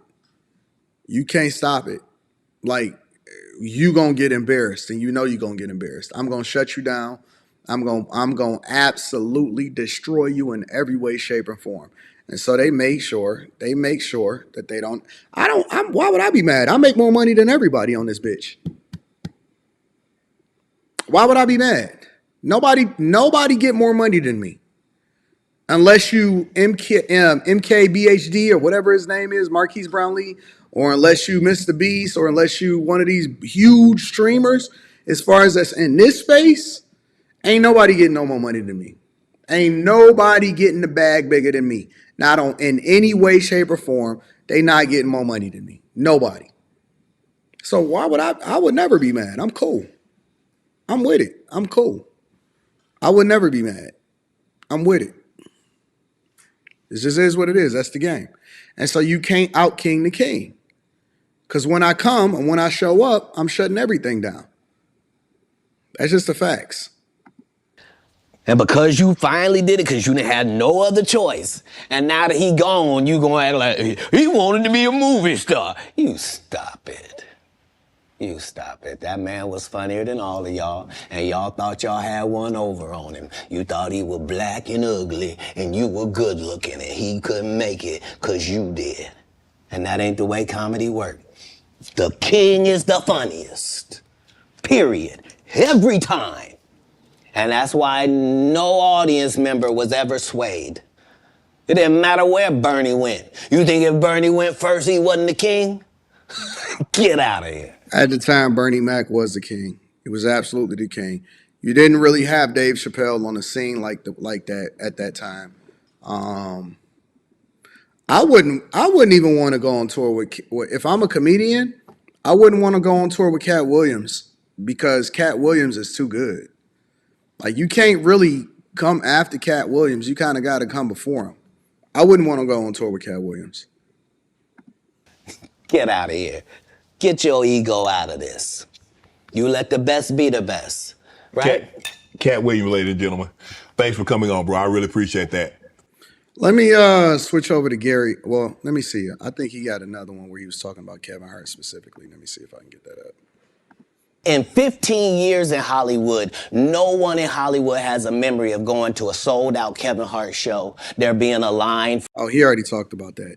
Let me see if I can get Gary Owens' reaction to Katt Williams. Gary Owens caught a stray.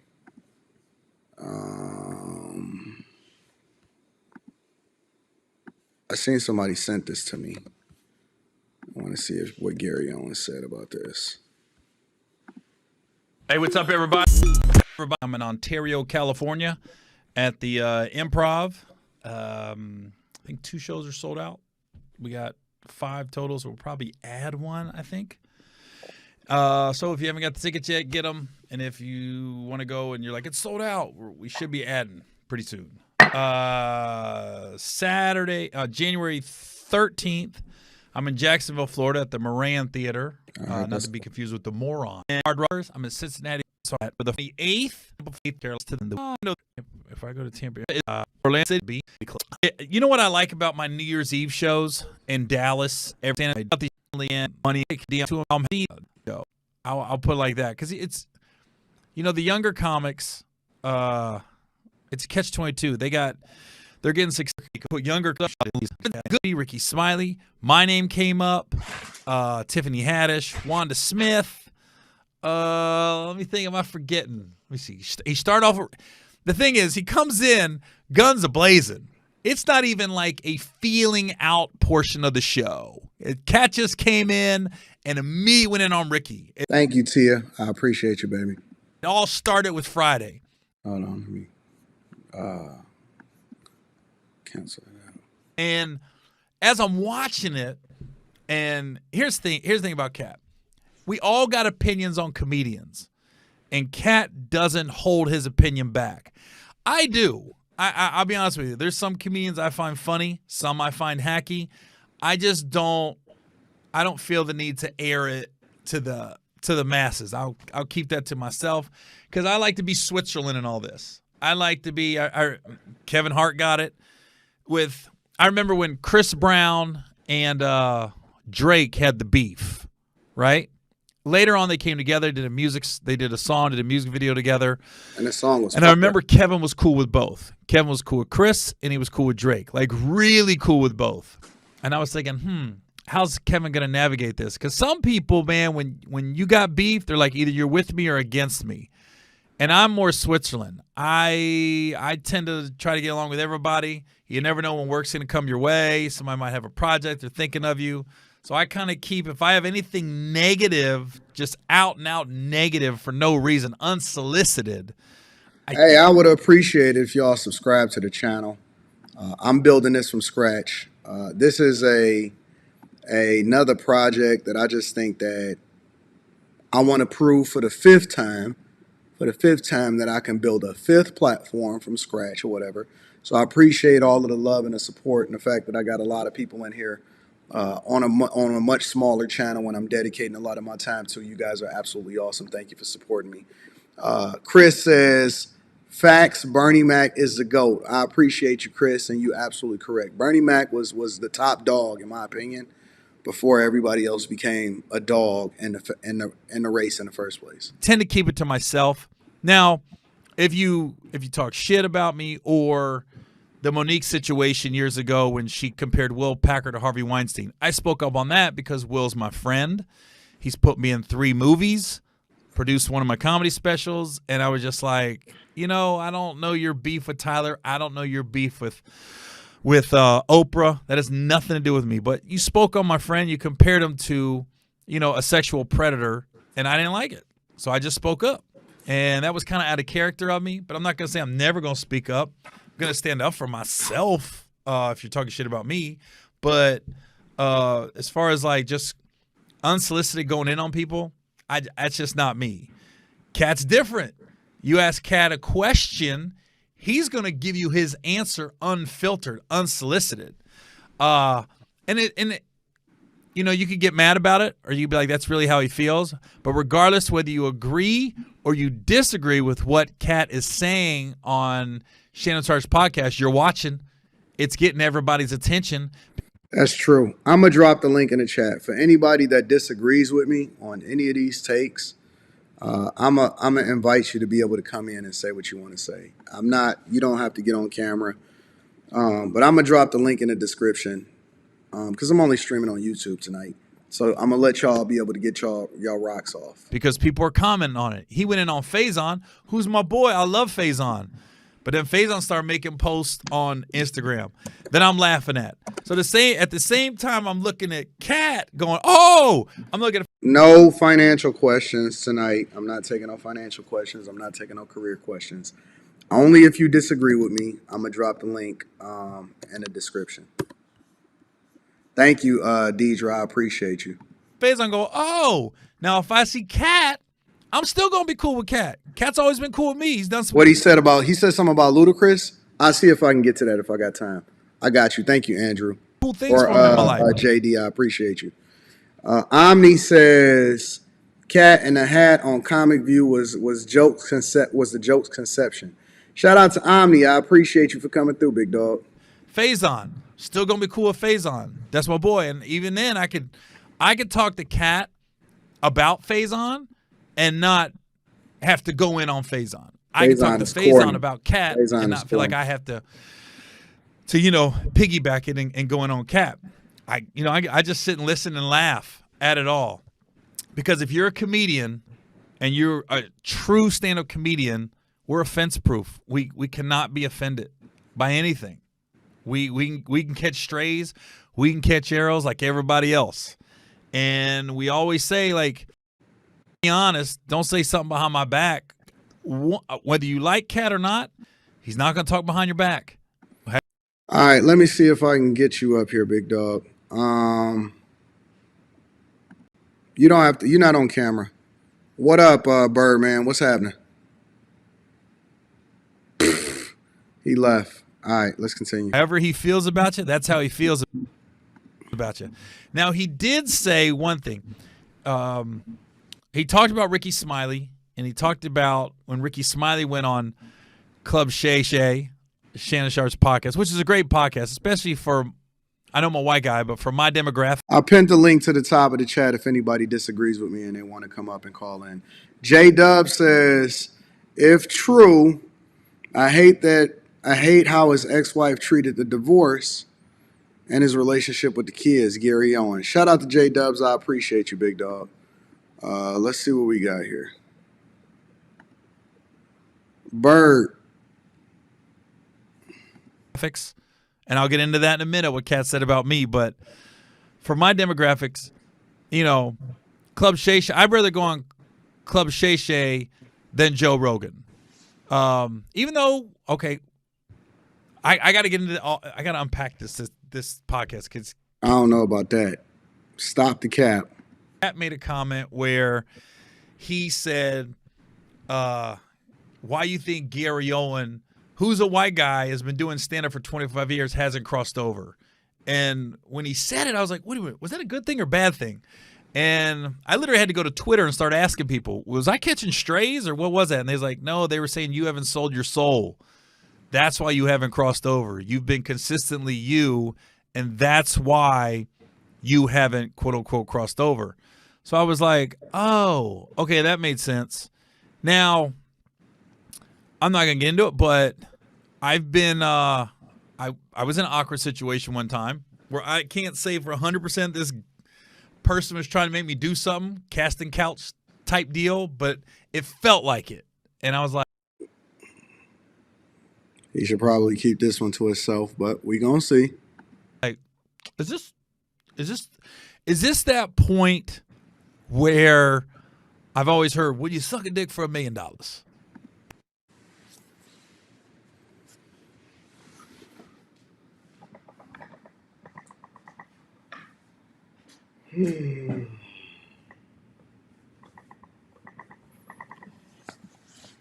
This niggas is weird, bro.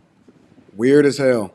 And I was thinking to myself, and I was in this office in this room going, Well, this is the I'm about to answer this question, and the answer was no, I wouldn't. So now I listen. I can't say for 100% that's where it was going, but it felt like it.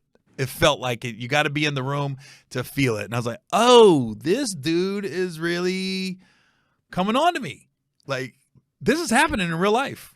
And the dude did it, and he'll always remain nameless. I think he was feeling me out. Like, is this dude? And this was years ago. I was young in the game, but I was just like, wait a minute, is this happening right now? I was like, oh my God.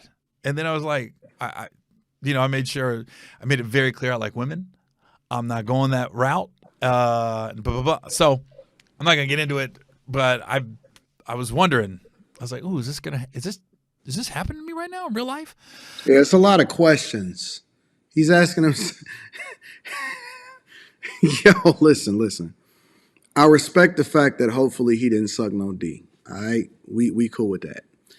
The other side of it is, what is there to question if you are a heterosexual man? Yo, it's not even a question about it. Like, okay, well, listen, it's one thing to people to propose, proposition you and do all of that stuff, but it's another thing to even really consider it, right? Like, there's not even a consideration. Like, it's got to be a skit. Y'all playing, y'all messing around. Come on, fam. You know better than that. And then you keep it moving. Like, I don't really understand where these stories come from. That's almost like, it's just weird to me that people have these stories, because if anybody ever came on to you, it's just like, man, come on, man, stop it, bro. Chill out. Let's keep it moving. Like, you don't even take it serious. Like, it's nothing to even be propositioned about. Like, I'm not going to ever be in a room with a man by myself getting propositioned for sex. That don't even make sense. At what point are you and another man in a room by yourself and you getting propositioned? You know what I'm saying? Like, it's just a weird scenario to find yourself in. If a grown, look, fam. If a grown man say, yo, time, come up to the hotel room, fam, I'm gonna be like, for what? Like, I wouldn't go up to your hotel room, my nigga. Like, that's not a thing. That's not something that's, and again, maybe the circumstance is different. They got to add more context. But I'm so confused to how y'all even be in a position where somebody is really propositioning you on a casting couch. So you sitting there, who was around? Who else is in the room? Nigga, I'm not coming up to the hotel room. I have no reason to go to a hotel room with a bunch of men in it, let alone another man by himself. That's just not something that's going to happen. That's not something that even is real to me. That's not a proposition that's going to get propositioned. I wouldn't go up. Listen, if a chick said, hey, come up to my hotel room, I wouldn't go up to her hotel room. And not only just because I want to get me too'd, or I don't care how bad she is. I feel like if a chick is asking me to come up to her hotel room, she's setting me the fuck up. It's going to be something that's go wrong. It's always going to be something go wrong if a woman or another man ask a man in both scenarios to come up to their hotel room. Why do you have a hotel room? That's not even a woman thing. That's a man thing. And why is a man inviting another man up to his hotel room? Let's talk in the lobby, nigga. With the public around us. What are we talking about? And I usually got a girl. I'm always going to have a girl with me. I usually have a girl with me. No matter where I travel, no matter what I do, I'm always going to have a girl with me. I don't understand what y'all niggas be doing. I'm so weirded out, bro. So, link is in the chat if y'all disagree with me on any of the stuff that I talked about tonight. Even about the comedians, who the funniest and all of that. If you want to come up here and say what you got to say, you got to say it. I think Katt was saying I haven't sold my soul, and that's why I haven't crossed over. I think the reason I quote unquote haven't crossed over like that, there's various reasons. I've had TV deals in the past. I walked away from a pilot at Fox because I agreed to do this show with Fox.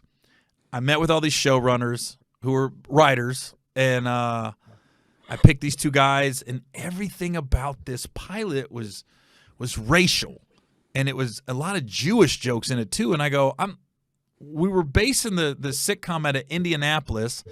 I was a garbage truck driver, and the base of the show was, I was married to a black girl, and we had mixed kids, but my circle was everybody on the back of the Somebody said in the office maybe signing a contract. Okay, then that means I'm gonna have my lawyer with me, or forward the contract over to me so I can send it to my lawyer and sit down with him, and we can iron out the details, and then I'll send you what we need changed in the contract so that we and no scenario that you posing to me actually makes sense for you to get proposition and for you to actually be taking it serious, for me to be considering it. Truck with me, the garbage truck, and they had a Jewish guy in my crew. There was 3-4 of us, 2 guys in the truck, 2 guys on the back, and that was my core of my boys. But one was a Jewish dude, and I was like, wait a minute, this is Indianapolis. I grew up in the Midwest. There's not Jewish guys on the back of garbage trucks with yarmulkes. At least I've never seen it. I could be wrong, but not in Indianapolis and not in Cincinnati, Midwest. And there was a lot of Jewish jokes. There was a lot of racial jokes, because I remember I was reading a script, and at one point somebody said, I just got done having sex with my wife, and in the show it'd be me and her in the bedroom, and then we cut away and we come back, and I'm in the bathroom mirror standing there, so you're implying that we just slept together. And then I look back at her and I was like, yeah, once you go white, you know it's right, or something like that. It was this goofy rhyme, and I go, my wife would stab me if I said something like that. I was like, and what? now you divorced. Anyways, I walked away from this Fox deal, and even the powers that be at Fox at the time was like, Gary, just no, say yes to this. We'll get to the pilot, and then you'll have more say on what you can and cannot say. And I said, I can't do that. I was like, if I agree to this, I was like, and this is before cancel culture was around. I said I'd be canceled. I was like, they'll cancel me. And it ain't going to be the writer's fault. It ain't going to be the director's fault. It's going to be me. The lead of this show is all falling on me. So anything that's said racially like that, that's going to be I don't know, goofy. I'm not going to say the other word, but goofyish. I'm just I don't want to do that. So I walked away from that Fox deal. And I've had other TV deals, and 90% of them was me either dating a black girl or married to a black girl. And they never go. And I understand what Katt was saying, why I haven't. Wasn't he married to a black woman and she just got divorced from him in real life? Let me see out here in these streets. Anytime got to do a little bit of digging to better understand what the heck is going on. I be trying to figure out what's happening, man. I'll be so confused. I do. I'm not even on cap. I'm so confused.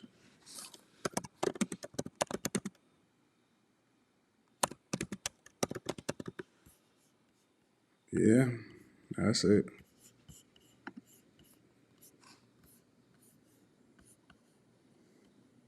This picture look goofy. And didn't she get divorced from him? This looks so goofy, bro. This looks so weird. I'm not even gonna cap to you. Look, the suit look weird. His glasses look weird.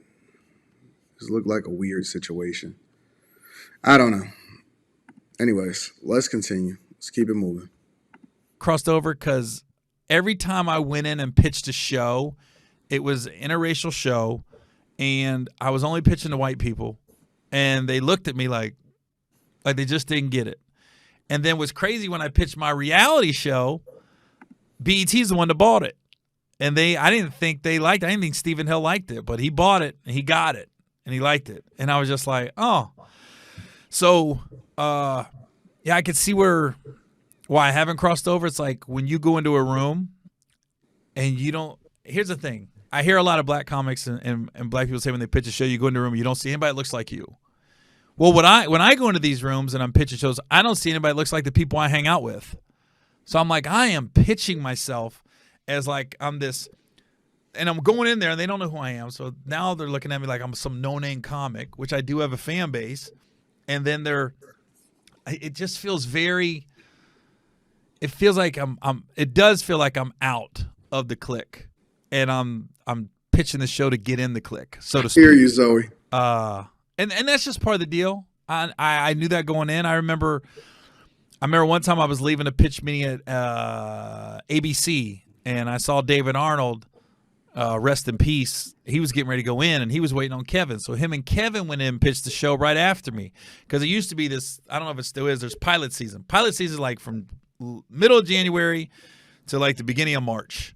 And you go, and that's where you pitch all your shows to the network execs and stuff like that. And that's where you get all the auditions coming in. Oh, no. Oh, yeah, that's when you're auditioning for pilot season. The shows are getting picked up. You're pitching in the summer. So this was the summertime that I saw David and Kevin. I didn't see Kevin, but I saw David. And, yeah, you go in these rooms, and you're pitching. You're just like, whoa. I remember one time I had a TV deal with Quincy Jones, and we went in pitching. And I'm like, man, how you say no to Quincy Jones? And this was like 99, 2000.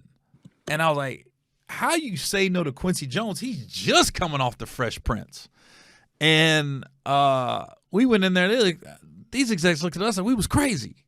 The show I was like, I would trust Quincy. Even if I was on the fence, I was like, I'm going to go with Quincy Jones' judgment on this one, because he clearly knew Fresh Prince before anybody else. He clearly saw The Color Purple before anybody else. And Quincy would tell me story after what I am so thankful for, having that 7-8 months I got to be with Quincy Jones, was just the stories that he had. You know, he wasn't BSing. All right, I don't really care about none of this. Purple made. I thought he was going to actually give us something that's deep, but he played it really, really safe. He acted like he was going to talk about what happened with Katt Williams. But then he go into all of these weird stories, so I'm not really feeling it. And I don't think that Gary Owen is a bad community, but I just think that this is corny. He named the cover, the name of this was supposed to be When Katt Williams Goes In, No One Is Safe, and then he went into a whole bunch of weird stories in Hollywood. Zoe, shout out to Zoe, says, this is all creepy. I can't think of anybody who wore a dress that was labeled difficult to work with. I feel you, bro. I feel you. Let me see if I can pull up something a little bit different. Hold on, let me see something.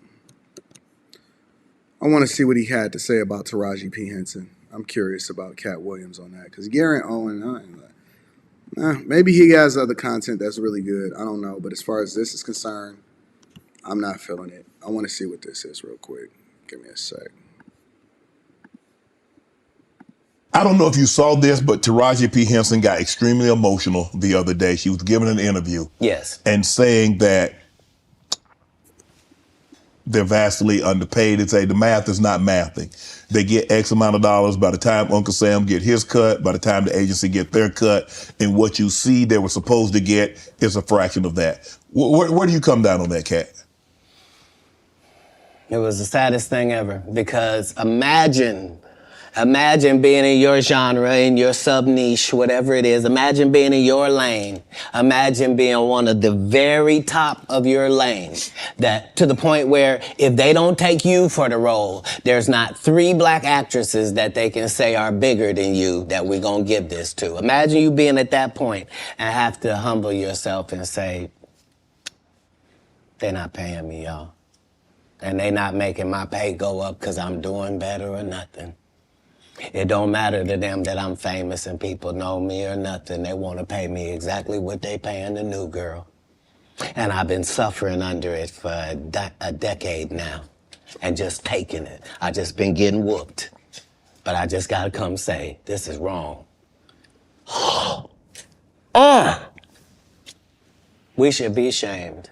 But this is a country where we don't pay the teachers, and then we say the kids is the most important thing. You can't have both of them. If you do that, we're going to end up with a generation that can't read. Guess what? Generation Z and A can't read.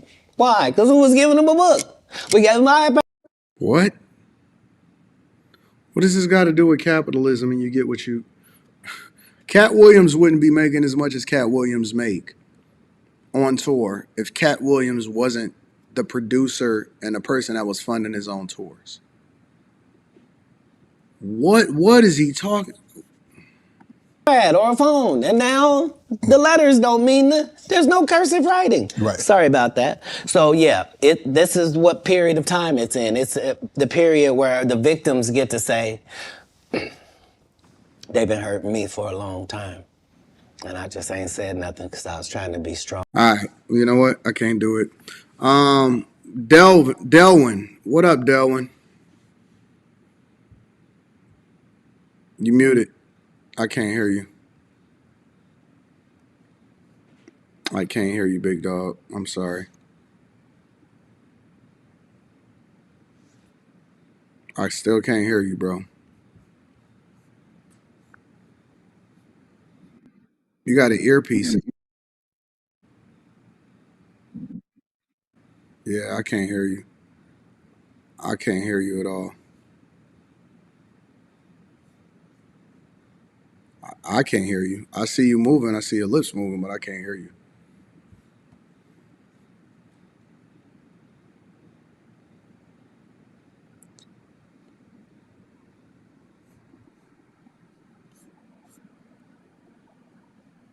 Mm-mm.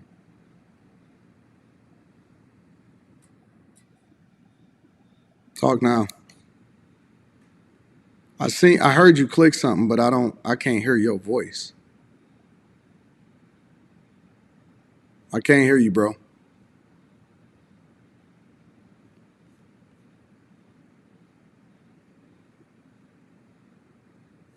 Leave and come back and let me see if I can hear you. Maybe you can just do it through the computer or something. Leave and come back and let me see if I can hear you. And I didn't want to shame anybody. When our people call out for help, we gotta understand. You know what I mean? Like we put too much pressure on Tyler Perry. Mm-hmm. You know what I mean? He ain't put nobody on. The people that been in his productions, they not famous. All of them can walk through the mall without security. Be what you gonna be, but put your people on. If you a gay person and you in there, put some other gay people on. This is why I'm objective. This is why I'm objective, and that I don't just rock with every single thing that anybody says. I don't agree with 100% of anything that anybody says. I don't agree with 100% of anything that anybody says. This is why I'm objective. I can't just rock with people just because I like them as a comedian or anything like that. I have to back up and say, okay, I agree with that, I disagree with that, I agree with that, I disagree with that, I agree with that, I agree with that, I agree with that, I disagree with that. Because I don't, man. I'm not a puppet. I stand on what I stand on. Yo, Raymond, what's up? Hey, what's up? Can What's you hear me? happening? Yeah, what do you disagree with? I don't know that I necessarily wholeheartedly disagree with you in terms of the point that he was making about the Kevin Hart selling out in LA. I think he was trying to say that Kevin was big when he got to LA prior to getting to LA. Like he didn't come up in LA in the comedy club show there. I think that's the point he was trying to state. What does that have to do with anything though? Like In terms of, how does that take away from the grind that Kevin made in order to get to where Kevin got to? I don't think it takes away from the grind that Kevin made. Personally, I like Kevin Hart.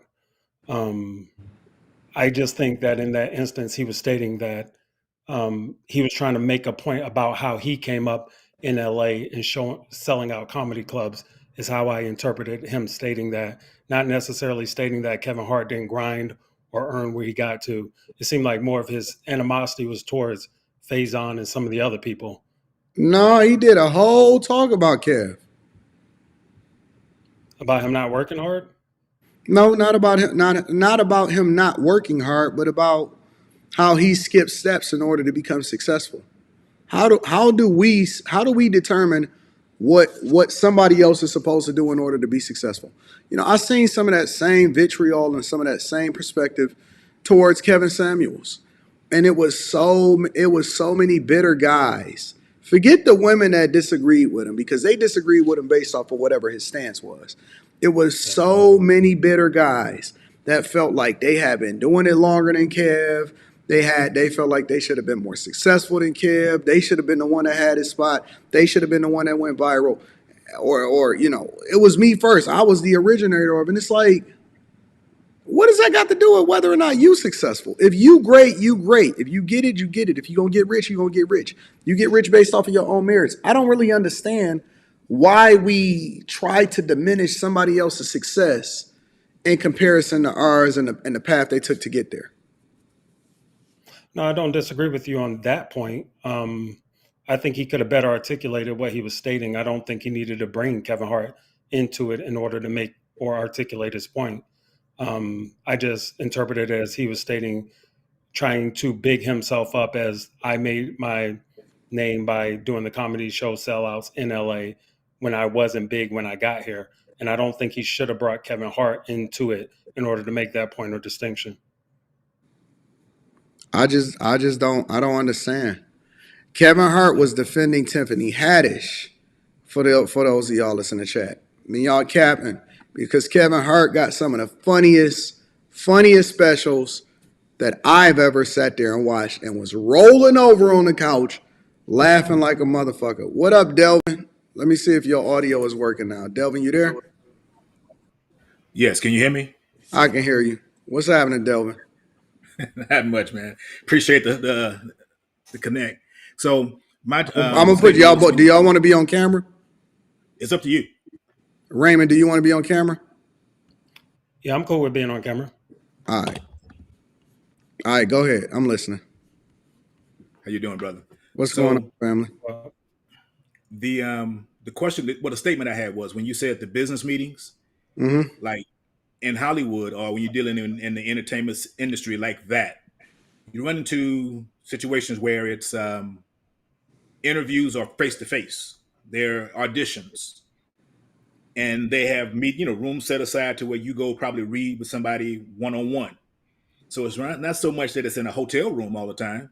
A lot of these things take place in buildings or in offices surrounded by people. Mm-hmm. What take place? These so-called casting couches or these meetings of where they offer you to do things for money that you wouldn't normally do.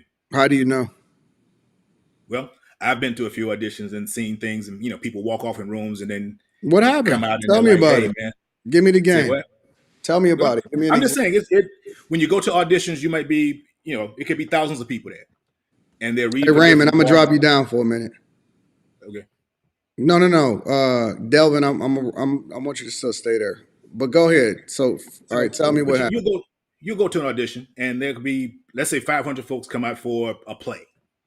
So you read for different parts in different rooms. Not everybody's in the same space at the same time all the time. Okay. And if somebody's trying to do something shiesty, you'll see a pretty girl go in a room with a brother. He could be fronting or he could be legit. And they offer things to people behind closed doors. But let's just say, for example, they offer her the part. Why would they offer her the part in front of all of y'all? Or how do you know what's really happening when they go off? You have friends who will say, hey, this wasn't the interview. This wasn't it wasn't legit. So I can only go by, never happened to me. I'm not at the level where anybody would pay me money. So I can't say personally to me. Okay, so at what point, let's say, for example, they go off, right? At what point can you say, nah, I'm not interested? At any point. Because I'm trying to understand what a shiesty part is. Unless somebody is forced into doing something that they didn't want to do. No. And the person decided that they want to take the part for whatever reason, for whatever was offered. I'm trying to understand what a shiesty part is because we all adults here. Right. Okay. I need to choose my words better. What I was speaking to the point when you said, well, how are these people why would you go to somebody's hotel room? You said hotel specifically. And I was just bringing up the point where it's not always at a hotel. Mm-hmm. That was my only point. Oh, okay. You see what I'm saying? Is there any other points that you wanted to make? I mean, either way, there's no way that somebody can put me in a position that I don't want to be in, is all I'm saying. Whether you're doing it in a hotel room or whether you're doing it on a set. There's nothing that you can do to force me to do something. And I don't understand this Me Too movement. I just don't. I don't either. I'm not with that. Understand these complaints, oh my God, they gave me a part because they did it. Fam, you did it. Nobody was under duress. You know what I'm saying? And so I just don't get the whole logic behind how people believe that they got finessed in any way, shape, or form. But that don't mean the offer doesn't come your way. That's my What do you mean? Just because you wouldn't accept a part to go do something strange for some change, don't mean you wouldn't offer the opportunity. That's all I'm saying. So what's that? What does that mean? I don't understand. I mean, I still don't understand what the problem is, though. Well, it's not a problem. He said he was in a So you situation. cool? Are you okay with the fact that the offers come the way that the offers come? Yeah, that's the person who make the offer is the person who make the offer. Yeah. That's no different than a job. That's no different than anything else. A drug dealer wants you to sell the whole, stuff this ounce in your pants for me. It's an Yeah. offer. Yeah. So you have to look at it for what it is. Yeah. I'm confused of what people complaining about, but again, So I don't think Gary was complaining. He just told a story of a situation where it happened. He believes it was happening to him. mm. That's I'm only No, no, commenting no. on. I'm hearing what you're saying. I don't know, man. I just don't see anything wrong. I'm But just trying to figure it out. I don't see nothing wrong. And maybe I'm off, and I'm always open to being off, but I don't. I don't know. I'm just confused. I am confused. Let me ask you a question. If you were sitting there and you were a producer and you got the opportunity to be able to bust down Holly Berry and give her a part, would you bust her down? you got to give me a better person than that, not Holly. Okay. But You name I one. mean, What's your top? my top. I'm old school, so it had to be somebody in the class with the Pam Grier. Felicia Rashad, Felicia Rashad. somebody that beautiful. To if she offered to try to get the part, I don't know if my cat. I think Wait. my Felicia Rashad? You talking about from the Cosby Cosby Show? Show. Yeah, back when she was. Hold on. Yeah, I'm that old man. I was born in '70. Hold on. Felicia Rashad? Mm-hmm. Back when what's come Rashad asked to marry her, Felicia Rashad? late '80s. I don't know about that one, big dog. But hey, you like what you like. I'm cool with it. I'm with it. So if you had an opportunity to, Jesus, Felicia Rashad. If you had an opportunity to get with Felicia Rashad, apparently this is your cup of tea right here. Right. Big hair don't care. Back in the '80s, baby, that was it. So if this Felicia Rashad came up to you and it was like, you know what, Dale? And you know what I'm saying? Would you take it? I'd be hard pressed to walk away. I don't know what that means. That It'd sounds be like hard a for me to lawyer. say. I would take that. I will accept. So how is it any different than anything else anybody is doing in Hollywood and on the casting couch? It's not. See, I'm with you on that side. Yeah. I'm just saying, you if the offer is presented, you have an opportunity. The location could be anywhere. It could be in the back of a limousine. It could be, it could be at the coffee shop. Hey, Mm-hmm. listen, get out of here and go do this. Mm-hmm. Now, do you take that offer based on your standards, your morals, what you want to stand on? You got to live with you after that decision. Either way. Brandon Riley says it's unprofessional to proposition somebody for a job regardless if they comply with it or not. Listen, Brandon, I don't know who your father was. I don't know what he taught you.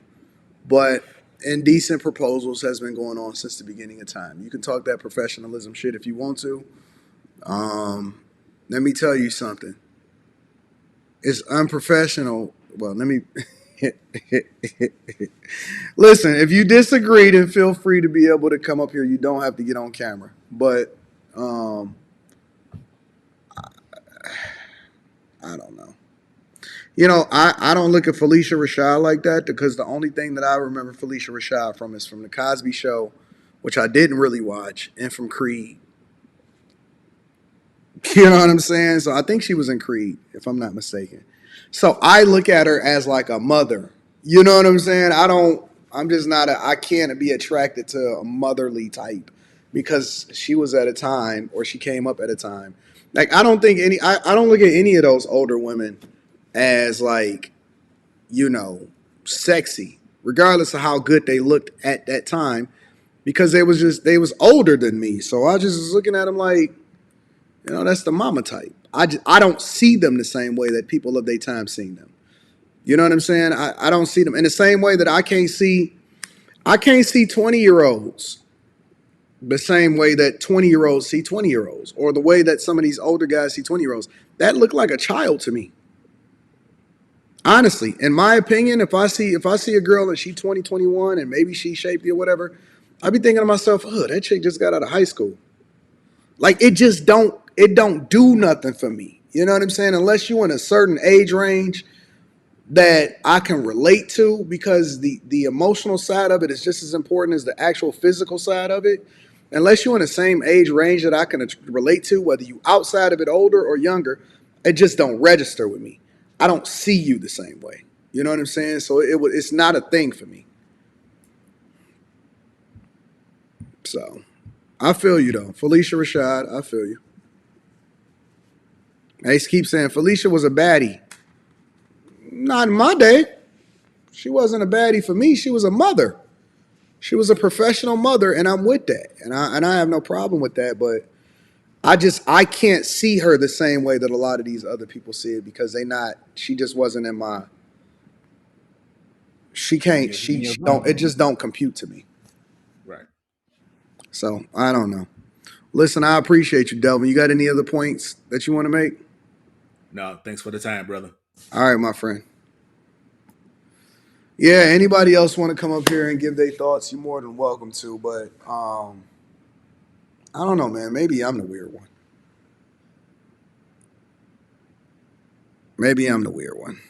Yeah, MILF at best, but not even a MILF. I can't think of any older women that I would want a MILF.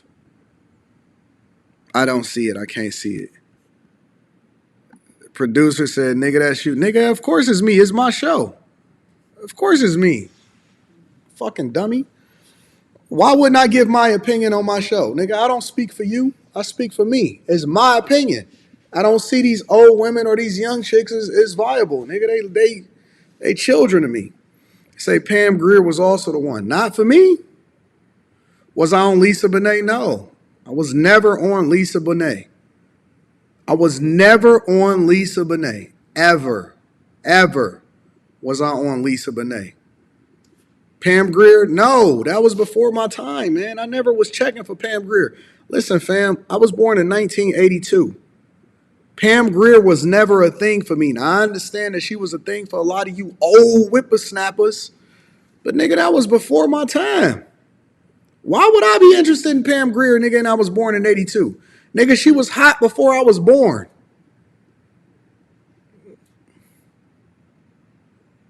Y'all so weird to me, bro. Y'all niggas is weird to me, bro. For real, man. Like that. Like I can't imagine her in the same way I can't imagine a grandmother. Like a grandmother just looked like a grandmother. Nigga, would you wear a dress? You weirdo. It's weird, man. It is. Y'all niggas is weird to me, man. But anyways, I don't know. Again, I don't agree with everything that Katt said. I can see where he's coming from. I'm not sure if I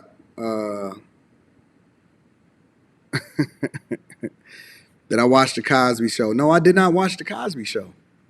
I did not watch the Cosby Show. I did not watch A Different World. Well, let me see when the Cosby Show came out. Y'all are so weird to me, man. I don't like y'all. I don't like y'all tonight. I do not like y'all tonight. Let me see when the Cosby Show came out. Hold on, I'm about to pull it up for y'all. I'm going to pull it up just so we all can be on the same page together.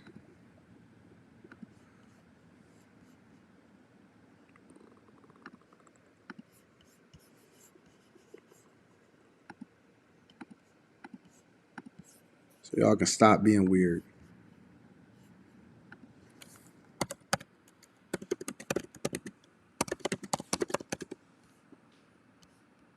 '84 to '92. Nigga, when the Cosby Show came out, I was 2. I was 2 years old. 84 to 92. I was 2, fam. You could forget it, bro. There wasn't nobody on that show that I rock with. That made sense to me. What's up, Brandon? What's going on, bro? I'm driving right now. That's why it's dark. No, that's But cool. What's the yeah, I was word? just finna say, yeah. Now I just finna say I just disagree with you saying, like, what's the problem with them propositional? Like, I understand you saying it's been going on and stuff, but I guess I relate it to an analogy that you use all the time. Like, as far as like, okay, let's say I want to sell crack, or I'm like, oh, well, the government dropped the crack off in the hoods. You So breaking up. like, just because You, drop you the was shit off breaking don't mean up. to go Back up a sell the little crack, bit. or you know what I'm saying? They don't You, make it you, you okay to wait, sell it just because you buying it. wait. You was Oh, my breaking bad, up. my bad, You was probably going through a bad my area. bad, Say that one more time. my yeah, my bad. No, I was saying. So I was saying I'm using a Jesus Christ.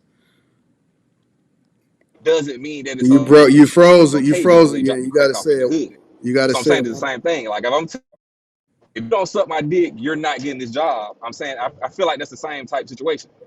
Like it doesn't make it right just because I You can do broke it. up a little bit. You got to go back up. You was going through a dead zone. Oh man, he must got T-Mobile. He must got Sprint. Nextel. Brandon, you there? You there, Brandon?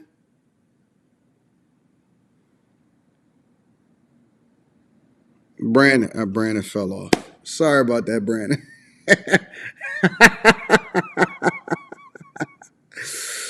Oh man, I don't even know what I was thinking of. Listen, you can't ask me about the Cosby Show when I was 2, fam. I don't know, man. I lost my virginity when I was 11, man. So, but when y'all niggas was having crushes, I was really getting to it in real life. I never had a crush when I was younger because by the time that I went through puberty, I started really participating in real life. By the time that I got to high school, when these dudes was oogling over these same chicks, they wasn't nothing to me because they didn't mean nothing. I was already where I was supposed to be. So, you know what I'm saying? When I was making moves, by the time I turned 12 years old, bro, I was already talking to chicks that was 19. So I don't relate to a lot of what y'all talking about. I'm just telling you my real life experiences. I don't relate to a lot of what y'all was talking about. By the time I turned 12, 13, 14, 15, I had older brothers. My brothers was 6 or 7 years older than me. I was hanging with them. You know what I'm saying? We was going out and we was really participating in the society. We was outside in real life. So when y'all was having crushes and having wet dreams, I didn't experience some of the stuff that y'all was experiencing. I didn't experience the same stuff that y'all niggas was experiencing. Real life.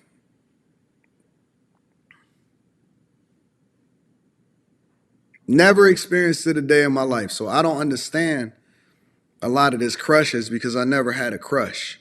Like I never looked at a woman on TV and was like, oh my God, she's so bad. I just never experienced it. It's just it's a different thing for me. So, anyways, um, I don't know, man. I guess it's time to go to sleep. I love y'all. I appreciate y'all. Y'all are absolutely positively one of the biggest, best audiences on the face of this earth. You guys are awesome. Thank you. Thank you. Thank you. Um, yeah, man, we got the Millionaire Morning Show in the morning, so we're gonna be rocking out. Said I never heard of a man getting like at an age of 11 is assumed that it was trauma because I don't know what your experience is, but I felt really comfortable when I was 11, 12 years old. So it's a little different for me.